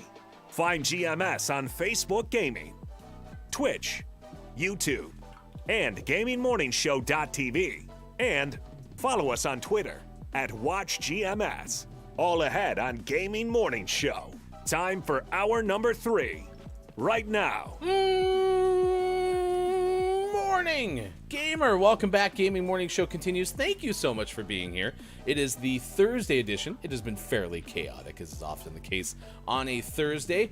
Welcome to a January 5th, 2023. I am Hefty Goof. That is sports.gaming on the left side of your screen. Coming up, we'll have your takeaways that were pretty okay in the Gaming Morning Show Morning Gaming PlayStation Renews, because we had stories of how many PlayStation 5s have been sold, something called Project Leonardo, and The Last of Us multiplayer. So we'll have those stories coming up for you around 40 past 8 o'clock this morning. Also, at 8:20, we are going to play A Little to the Left, which is our GMS name of the month for the month of November. So stick around. We have that coming up here in about 15 minutes from now. Right now, Hello to the final hour crew. it is time to welcome in the FHC. Hello, FHC. I am the Pizza Babe is here. Dungeon Meowster KJ with Superphonic. Thank you for being along for the ride. Ambassador for the final hour crew. Hey, it's Brendan TTV, who will be streaming tonight around 6 or 6:30 p.m. Pacific time. Also along with us, VG Did Try, we've seen this morning. Chris M. Yee, who is probably in the shower. Mayor of the Internet, is here as well. Quiet I Am Gaming, it is good to see you. Thank you for being along this morning. K-Laugh has been here. We've also seen Mel B on YouTube. Quiet I Am Gaming with us as well. We've seen the Element of One this morning, as well as many others. So if I missed your name, if you're listening, Lurking Kosogo Plays is one of them who has stopped by as well. We got into the topic of caviar at some point this morning. It was very, very bizarre. But thank you for being here. We truly appreciate it. As let's play our audience game this morning. We have been on a tear as of late. Really proud of how far we've come on Don't Let the Person Floating from the Balloons Fall in the Monster's Mouth, because, wow, things continue just to get better and better for us. Let's play this game that we have achieved great things in. To see the record for the most balloons banked in Don't Let the Person Floating from the Balloons Fall in the Monster's Mouth, remember to type the easy-to-remember acronym, exclamation point, DLTPFFTBFITMMREC. Big achievement yesterday, as demonstrated by all of the exclamation points. We have 669 banked balloons. It's going to be really hard to move from this mark, Sean. If we do, I don't know. Official crayon colors can be pretty tough. Ooh, and it's a single word official crayon color. So if you've never played before, you are invited to start guessing letters or take the big swing and guess the word that you think it is. And we'll see how many more banked balloons we can add to this particular list. Now that's a big swing. Purple and dry orange. It's a good start. Good start. I guess I'll use the E from purple. E. Ding, ding, ding. That's good. That's good. Good start. Nice. It could be magenta if magenta has 2 G's and also I think 1 E. So if you do those things, though, it's definitely magenta. T.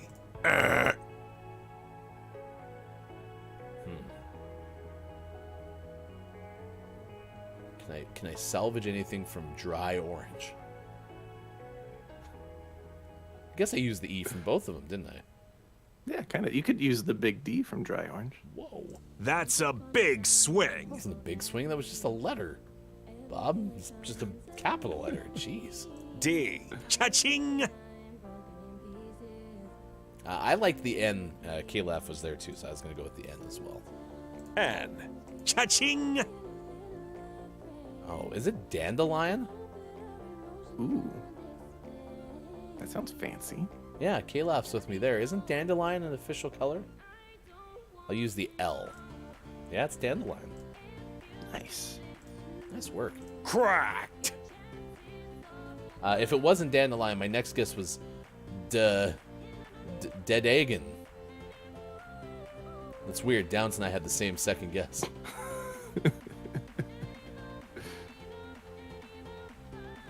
Is that the color of what a dead egg looks like? Maybe. I don't know the last time, other than when we almost blew the whole thing, that we've been less than 6 balloons. Like, we've been just on a tear. We've been doing pretty well. All right. See if we can keep it going. 675 is our current streak. This is Cars. Like the movie? Yeah. Lightning McQueen. Now that's a big swing. Ford Focus. It could be Ford Focus. Flying car from Downs. I'll use the A. A. Cha-ching. Wait, could it actually be car at the end? That would be kind of absurd, but It wouldn't is. surprise me. C-A-R.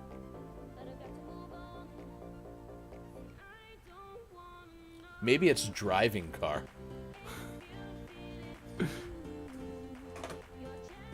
KJ's off to work, so lurk. I hope you have a fantastic day at work, and thank you for stopping by this episode of Gaming Morning Show. Of course, we'll be back tomorrow, as we're on Monday through Friday, 6 to 9 a.m. Pacific time. Oh, it's a sports car, but they replaced the P with an A. Saort's car. Saort's car. I'm gonna guess that that's not it. Yeah, probably not. Bad rad car. That's a big swing. All right, we'll use the D. What the heck? D. No. A hat rod car. Come outside with me, Sean. I want to show you my hat rod car. It's that car that I have specifically that is also a hat. It's really convenient. It's two Do you mean birds hot in rod? You mean your hot rod car? No, I don't have one of those. That'd be absurd. Oh. But I did get a hat rod car. Oh. Neat. S. Incorrect. Yeah, you should come check it out. It's pretty cool. I think you'll like it. We could make a hat rod car in Rocket League.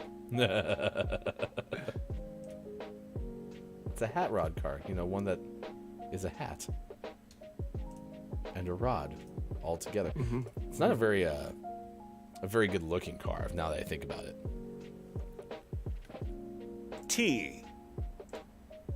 Yes. Patrol car? Oh, K-Laugh. Patrol car. Huh?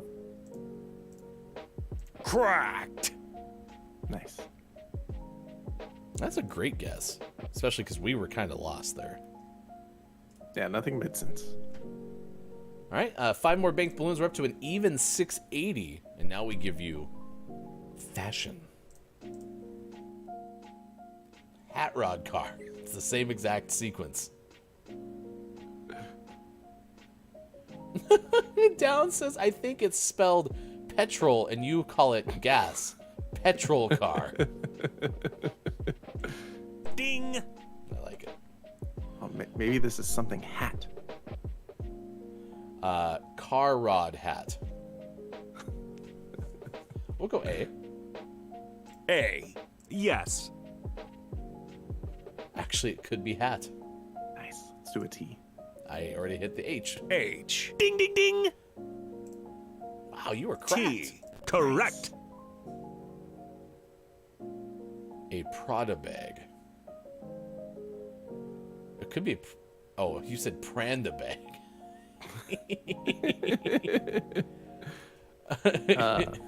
Can we use what about- fishing hat? Quinoa hat. Did you say quinoa hat? Yeah, quiet. Oh Quiet. my It's a gosh. quinoa hat. A quinoa hat. What I'll about, use that. is it a fedora hat? Ooh. F. Yes. F yes, it's a fedora hat. How do I spell fedora? F-E? Huh. Yeah. Who knew? Correct. A perfect 7 because of Sean's fedora hat. I still wish it was a quinoa hat. That would have been better. Ooh, myths and legends. Myths and legends. It was the Loch Ness Monster.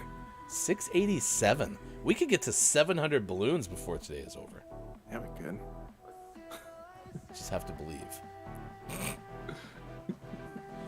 Downs. Fedora the Explorer. Oh my gosh. Downs, you're crushing it. Per usual. R from Quiet. R. No. Myths and legends. Big feats. Shaquille O'Neal. You know, Shaq kind of feels like a myth.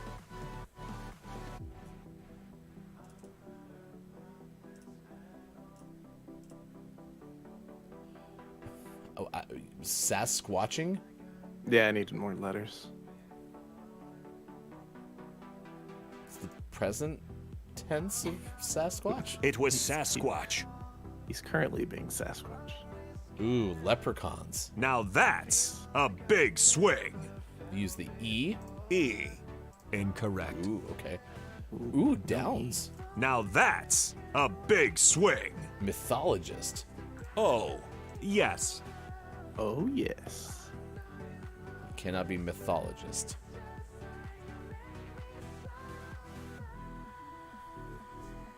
About.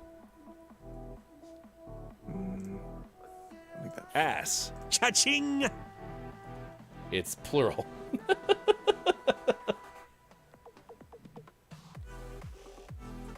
Not minotaurs. Al. How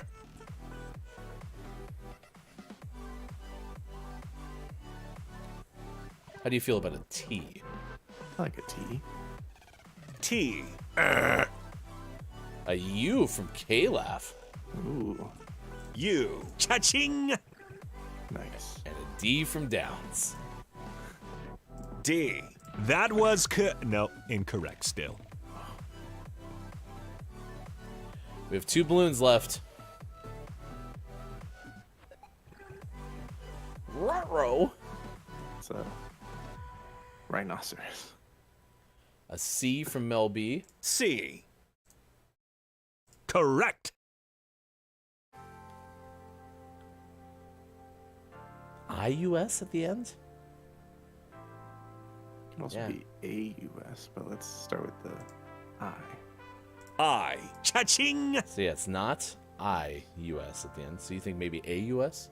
It could be, or it could be a consonant US. No, the US is a country. Ding.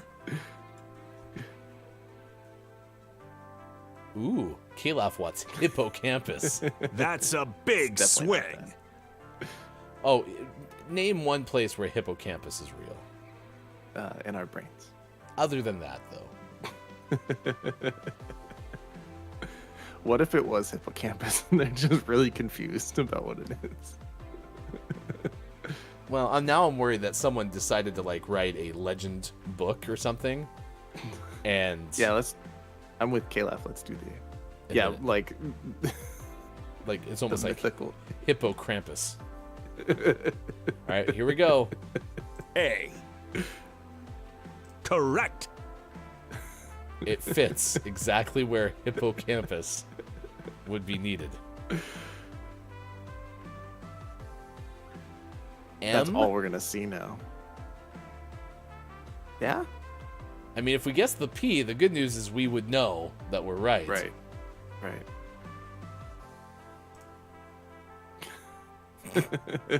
Welcome to Automod Quiet.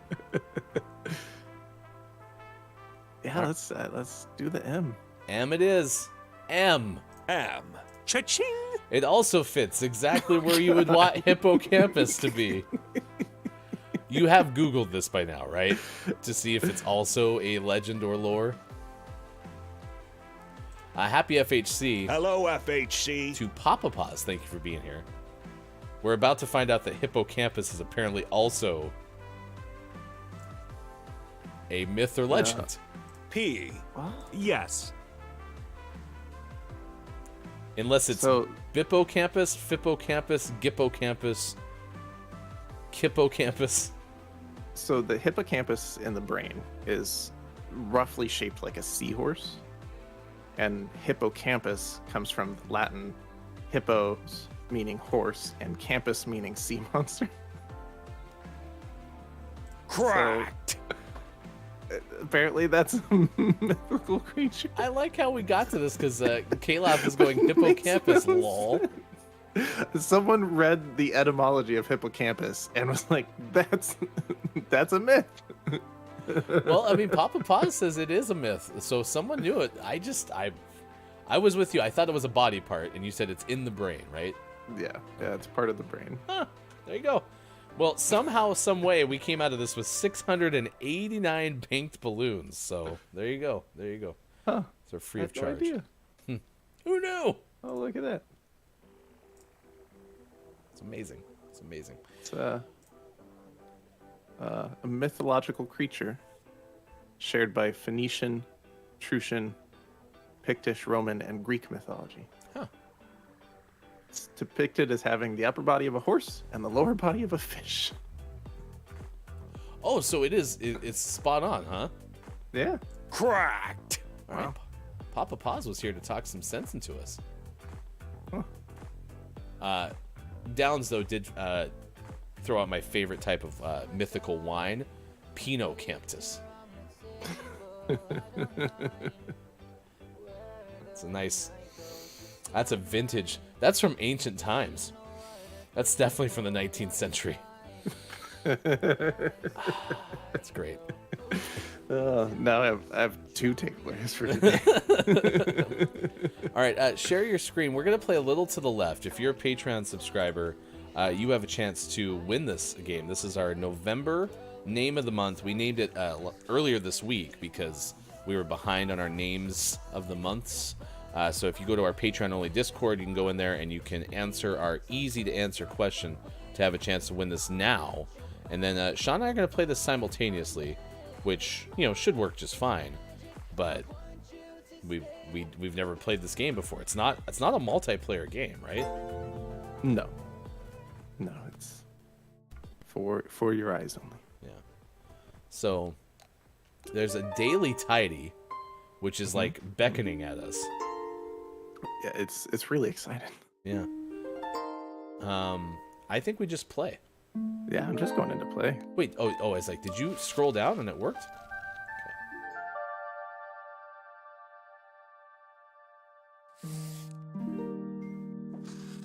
You know the reason we're playing this simultaneously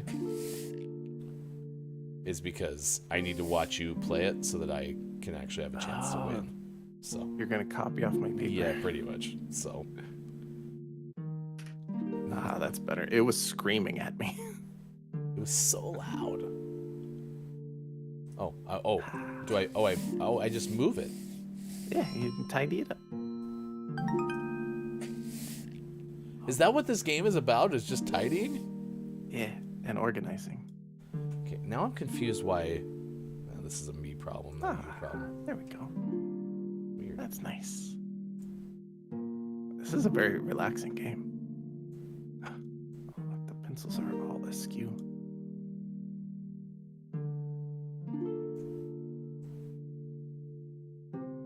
Oh, I see. That one goes there. Goes there. Goes there. Nice. I'm already behind because I started messing with scenes. Oh, good. Sean had to step away. I have a chance to catch up now. No, stay away. I need a chance to catch up. I've been messing with stuff. Oh, where does this one go? Maybe it goes over here. All right, I have an immediate question because I understand there's value in games where you're like unpacking, right? Okay. But I don't want to clean up in my house yet. I'm gonna have fun cleaning up these, right? It doesn't make sense to me. It's been gamified, and therefore it's fun. Right. It's different. It's like power washing simulator. Power washing in the real world's also very satisfying, but it's a lot harder. Hurts your back. Down says, "Oh no, I can't do tidying in chaos." Or I can't do tidying, it's chaos. Yeah, this is very anti-chaos for Chaos Thursday. Okay, now I'm worried though. I'm so bad at these, like, I feel like I'm doing it so out of order that people are gonna get frustrated with me.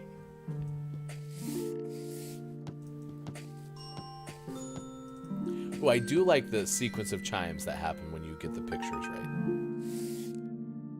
That's nice.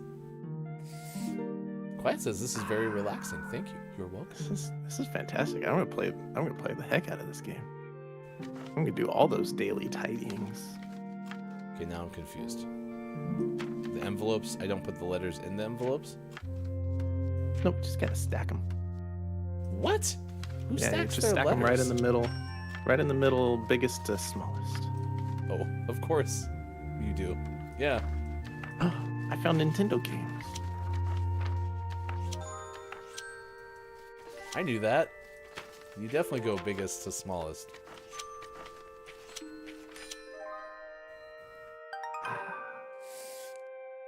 When you get to the Nintendo games, they make a very nice 8-bit sound.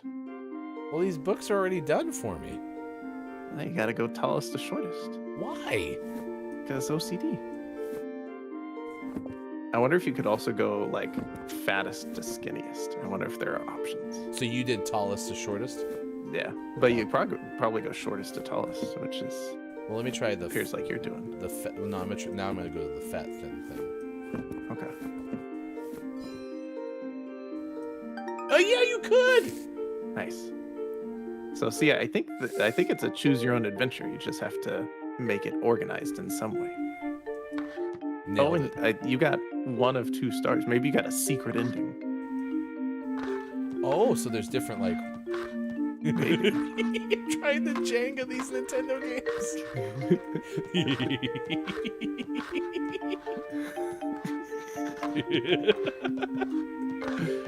Oh, this is fun. All right. I'm trying to stack them off the screen. They won't go. Hey, get out of here. Get it. The cat just tried to grab my letter. Oh, look. I made that one of those things from Star Wars. Stop it. Look. It's like one of those like things that attacked Luke and the people in Star Wars. I made a Brontosaurus. I do like the sound that the cartridges make when you stack them. It's like when you throw a paper correctly in Paperboy.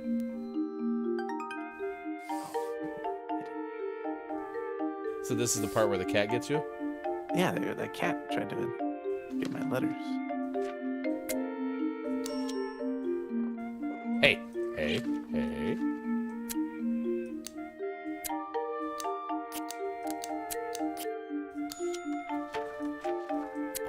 Oh, these are patterns. I'm good at patterns. Hey, cat. I'm usually good at patterns.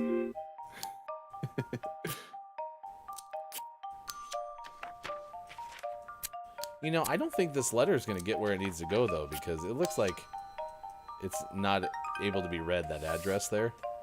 No, that's fine. That's a legit address. Oh, what are we doing here? Okay, I do like the fact that there's a daily tiding. So if you play through this game once, or like if someone from the audience is watching us play it, and then we're kind of spoiling it for, you know, the winner of the Name of the Month giveaway or something, you know, there's a way to replay it. Also, for those who are not intuitive at this, like myself, I appreciate the chime when I do things right. Thank you. Yeah.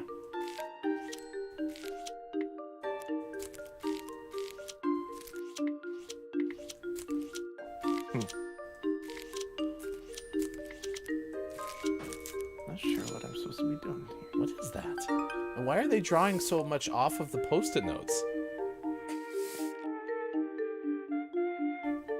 Ooh. Okay. Good idea. Oh, I see. So you're supposed to put these tacks into the berries.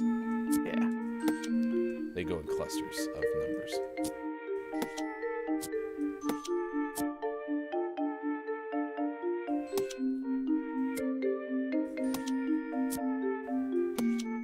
These tacks go in easier than any tack I've ever thrown in my life. Oh, well, we're really strong. This is actually a superhero game.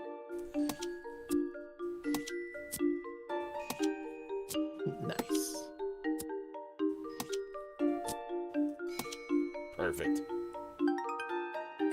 Down says, I sort lefters.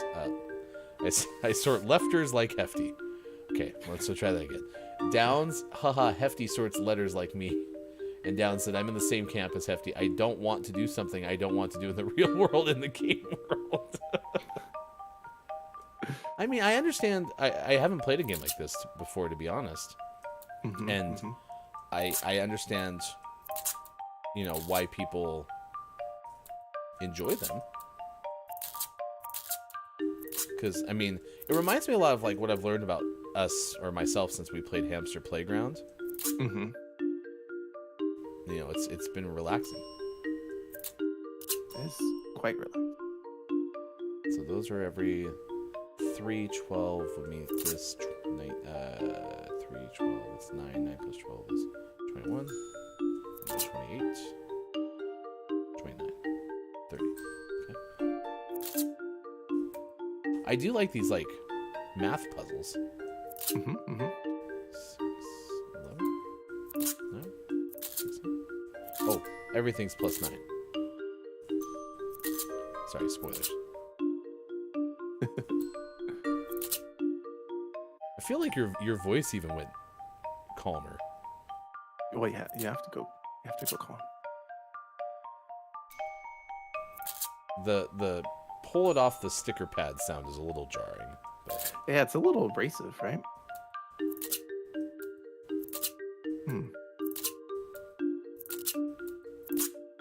What's 9? 18 would be 19? Okay. And then 10 plus be 29, right? No, 28? There we go.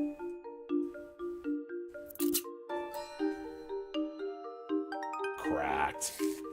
He's nuts, chat. Nice. Oh, this is probably patterns.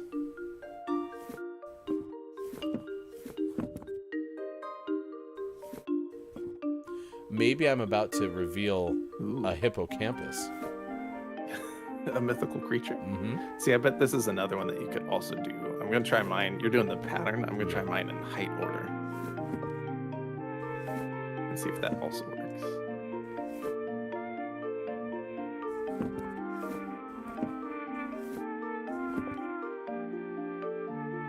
I bet it will. I hope so. This is really... Okay, there's that. This is very puzzly.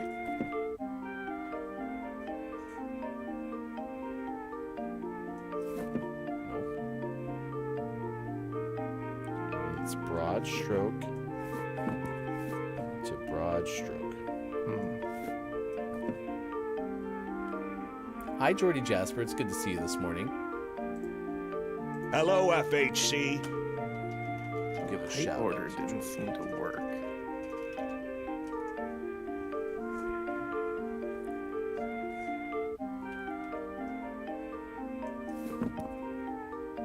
So I I can't mimic it over there on the other side though.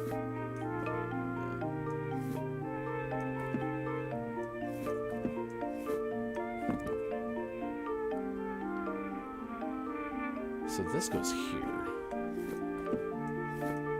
Yeah.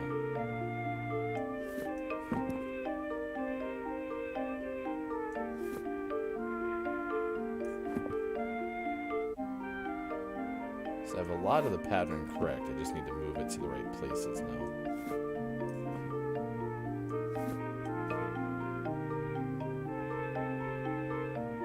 That looks like a genie bottle.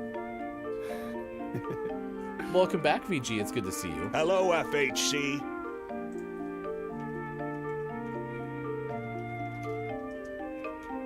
VG deserves a shout out too. We'll get you on in a second. If you haven't answered our question of the day, we talked about whipped cream over the course of the show. What food goes best with whipped cream? I said pumpkin pie is my number one answer to that question.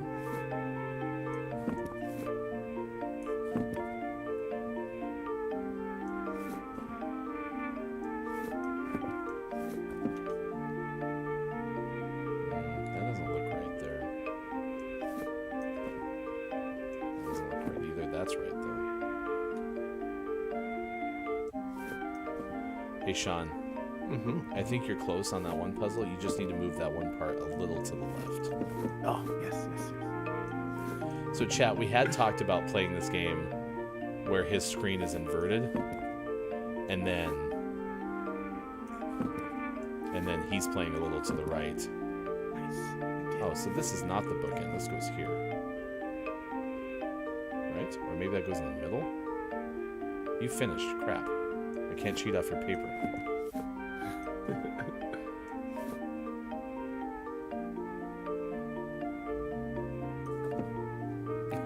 Yes, thank you, VG. FHC means final hour crew, VG. I think hot chocolate is delicious with whipped cream, though I guess technically not a food, but a drink. I was with you, though. I said pie, but I was like, I also really like whipped cream on hot cocoa. It is good on hot cocoa, but I think I would go pie for my final answer. Well, Sean, I have them all matching. Like, I have patterns. Now, do I have to put one in the middle or something? Oh, so it's one continuous thing. So the 4 books I have on the left, I had them originally as bookends. Yeah, and those were the ends, those swirly dudes. Oh, so probably something like this. There we go. Okay.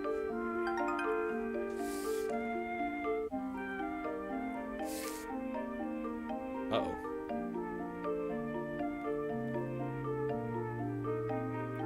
So you know what this scene reminded me of? Mysterium. Chad, have you ever played a game called Mysterium? Oh, we're talking Mysterium's fantastic. You all were trying to help me, weren't you? Down said small in the middle and work out to 2 tall ends. Smallest is Keystone. Interesting. Jordy's going back to work. I hope you have a fantastic work day. No, there's no way. Really? So you're supposed to move the frames till the pictures are straight? Yeah, you make the picture straight. Not the picture frame straight. It's very clever.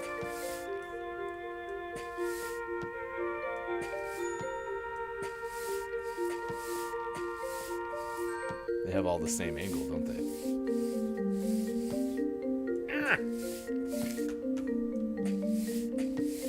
I don't like this one.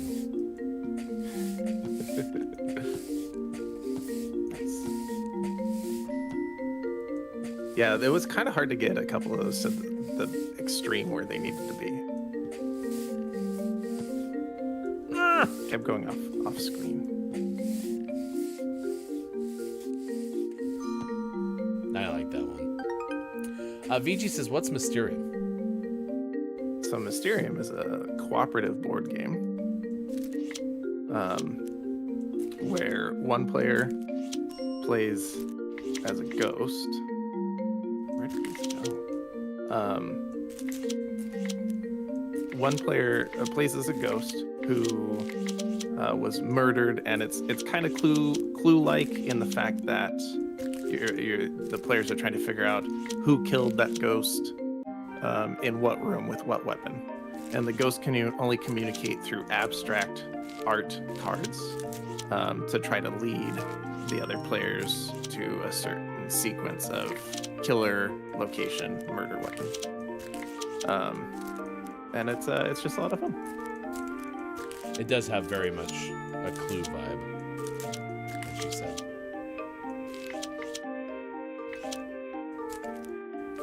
Well, this post-it puzzle's a lot harder than the last one. Yeah, it is. So I'm not sure where I'm supposed to be putting these pencils. I'm definitely not moving them around until I hear a ding, though.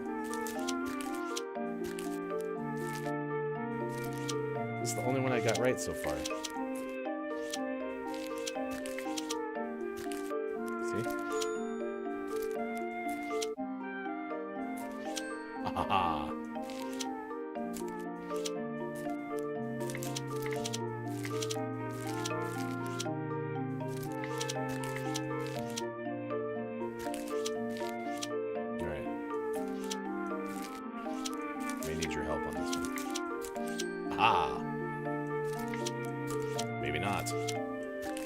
Had me in the first half. Yes. Wait, really? That one's right there? How about that? Okay.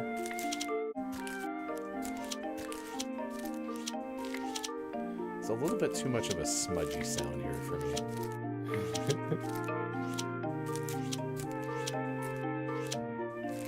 Okay, what could go up there?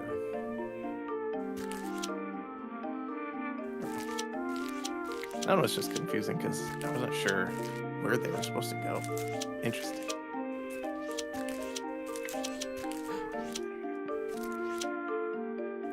So there was also a discussion of should Sean and I play this with our volumes like not available to each other. And I'm happy. Well, that was when we talked about playing both of our names in the morning. You play this, I'll play Headbangers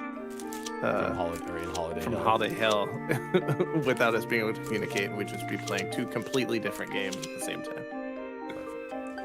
All right. There you go. I got mine. My last one was there. Sean's still playing a little bit of his, but we got to get to the Gaming Morning Show Morning Gaming Renews, a recap of the video game headlines that you need to know on this Thursday. That was fun. I if nothing else, having never played a relaxing game before, I understand the value of it. Indeed. Like I genuinely did feel calmer over the course of that time. Mm-hmm. So I think that's a good thing. Okay. Yeah, and it'll be interesting to see like how many levels there are, you know? Yeah. And all that. How long it goes. And then of course doing your daily tidies. And I wonder if those are like continuously updated. I mean, they probably already have them all built. They just got to cycle through them, right? I would imagine so. So, okay. Well, yeah, that was fun. Thanks for being along for the ride with the FHC, which is the final hour crew, as VG so astutely pointed out. It's time for your Gaming Morning Show Morning Gaming Renews, and then get ready for your takeaways that are pretty okay. What is something you learned from this morning radio show that plays games? Share that with us in just a moment. Once again, here's hashtag video game expert Sean. Good morning. It is still Thursday, January 5th, 2023, and this is your Gaming Morning Show Morning Gaming News. We talked a lot about PlayStation today because they had Sony had their CES conference yesterday, and they made some minor announcements during that. And the first one is the fact that PlayStation 5 has passed 30 million units sold, and they're kind of speculating that shortages are essentially over. This is from Ryan Dinsdale of IGN. Sony Interactive Entertainment President Jim Ryan revealed the new figure of $30 million, up $5 million from the 25 figure that was revealed 2 months ago on November 1st. He says, quote, "We truly appreciate the support and patience of the PlayStation community as we managed unprecedented demand amid global challenges over the past 2 years." It does seem to be quite a bit easier to find PlayStation 5 in the real world, including on PlayStation's direct store. So check those out if you would like to get a hold of a PlayStation 5. You might have some more success than you did a few months ago. In other PlayStation news, also out of CES, PlayStation has unveiled their Project Leonardo, a customizable accessibility controller kit. This story is from Wesley LeBlanc of Game Informer. This is a highly customizable accessibility controller designed to remove barriers to gaming and help players with disabilities play more easily, more comfortably, and for longer periods on the PlayStation 5. This seems to be a direct answer to Xbox's adaptive controller, which is also aimed at accessibility for gamers. PlayStation worked with various teams and organizations like Able Gamers, Special Effect, and Stack Up, as well as community members and game developers to design this kit. So hopefully it works well. We have no other details in terms of price or release date, so we'll be keeping an eye on that. In our last news, a tiny little tease, another piece of concept art for the upcoming Naughty Dog game, The Last of Us multiplayer, also unnamed. So we don't know much about that, but in their tease, Neil Druckmann did promise some fun surprises and more details on the multiplayer game this year. So we'll be getting a reveal of what this game exactly is at some point in the near future. Out today, we had some highlights such as play football, cut fruit, and beat animals, all out on PC. But our most prestigious award of video game folks, our most prestigious award of Name of the Morning went to Ghost Killers, The Revenge of the Sucker Fun. It's nice. It's nice. I love the sucker fun. The sucker fun. Could you give us those instructions again? What's our agenda for today? Yeah, so step 1, play football.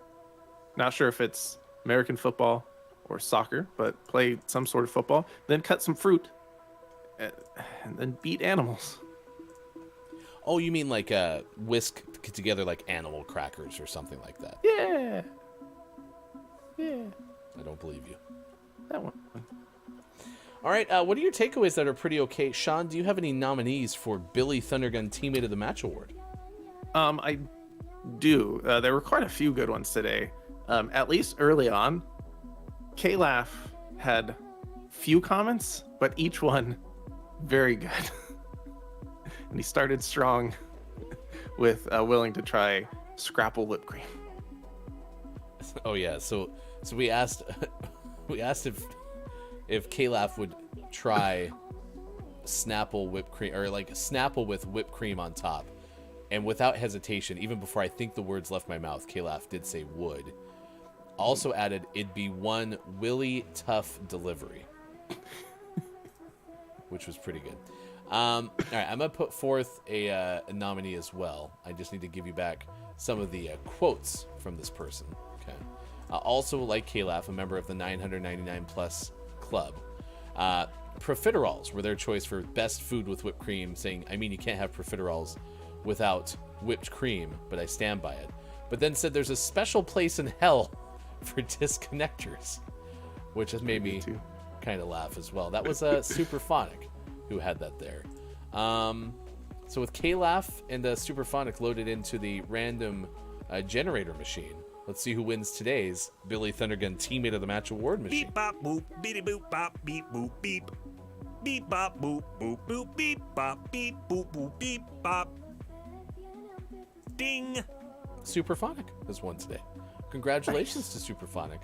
We could have also rolled the random exclamation point winner wheel and see who that came out with. And it would have been today. Quiet Aim Gaming. Yeah, see, that would have been fun too. I guess we could have given Co. You know what? Why don't we just give Co?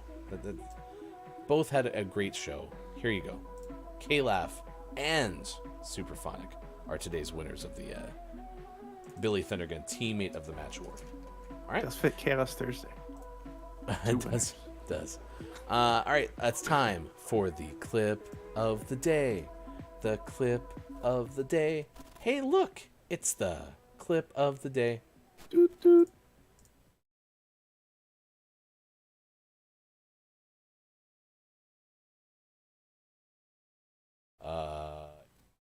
It's the clip of the. Oh yeah, here you go.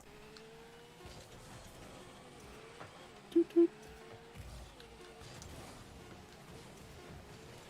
Oh, get in there for the tie. Nuts. That was like 0.8 seconds on the clock that crossed the line. Yeah. Our teammate tried real hard to block that from me. It's like, don't touch it, don't touch it. Sorry, chat. You're gonna have to wait just a little longer for list of the day because we're having. Was this our second overtime game of the morning? Yeah. Maybe. Oh my gosh!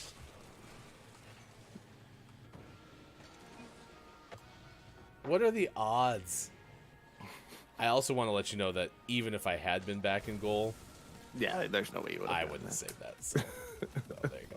7:26 West Coast time, 10:26 out east. It's 3:26 for those watching GMS in the UK. There you go. There was some heartbreak in Rocket League as our clip of the day. It was part of the programming. We needed to. We couldn't have another overtime game. No, that's getting ridiculous. In the first hour, we had already an overtime. That cost us seconds. So Yeah. not gonna work. Not gonna work. All right, what are your takeaways that were pretty okay? And then we're gonna send you over to Space Aaliyah, which I actually feel like we've been here before. Started streaming to get better in art and find friends who love gaming as much as I do now. I'm surrounded by the kindest earthlings I have ever got to know. This is my happy place. I hope you feel super excited about our space as we create this cozy, sometimes chaotic community together. They're doing an art stream today. So I figured, considering we just got done playing a relaxing game, why not send it over to another potentially relaxing space? So we'll do that next if you're watching on Twitch. Sean, what is your takeaway that is pretty okay? My takeaway has to be hippocampus. Part of the brain, also mythical creature. Yeah, who knew? It works for multiple things, logical and mythical. Or real and mythical. I guess those two things are not the same. It was the Loch Ness Monster. My takeaway that's pretty okay, Sean, is that a content editor is needed for sophistamom.com. And I agree with you. Somebody didn't say that out loud when they thought, oh, it'd be like Sophisticated Mom. It'll be a great website. Yeah. Sophistamom. And Really Sean's excited very for excited Cream for Week. next June now. Yeah. Cream Week.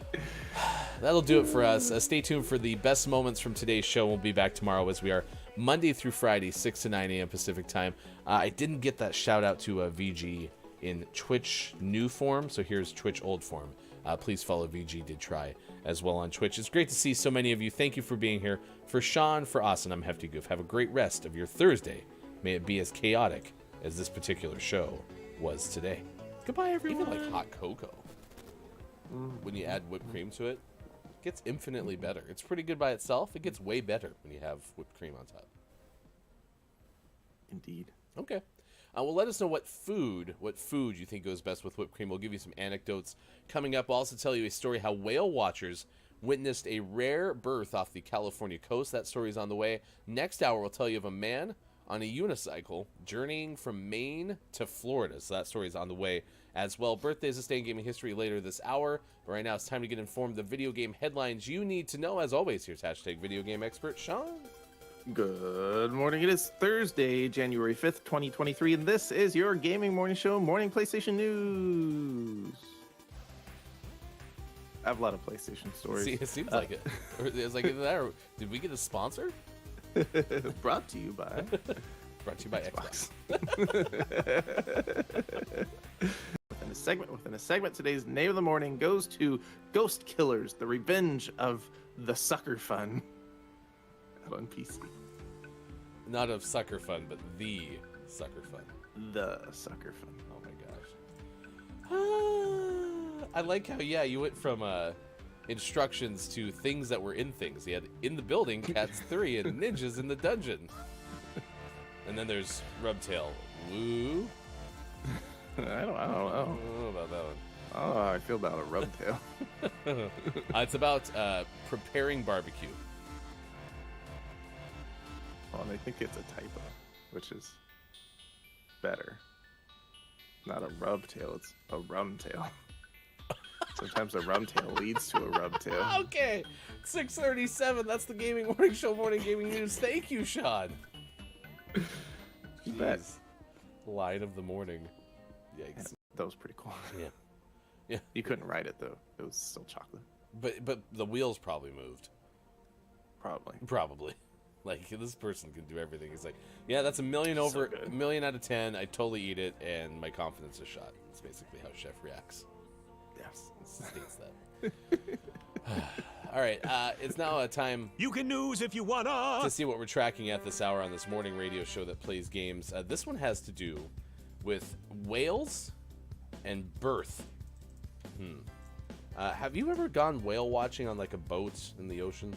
Mm-hmm. Yeah, I went one time in Hawaii on a whale watching excavation. Yeah, we went out in South Carolina. Did you see the excavation? Yeah, we were digging holes. The classic digging holes in the ocean with the whales. That's what that's. Sophie's mom. Sophistamom? It's like sophisticated, but with a mom. It is, but do you hear what I'm saying? No, it's like sophisticated. Okay, I hope it is, because what I'm saying doesn't sound like that at all. Someone did not. Wait, hold on. I made a mistake. I don't think they said it out loud enough when they made this website, but also this story is from June 8th, 2021, part of their Cream Week.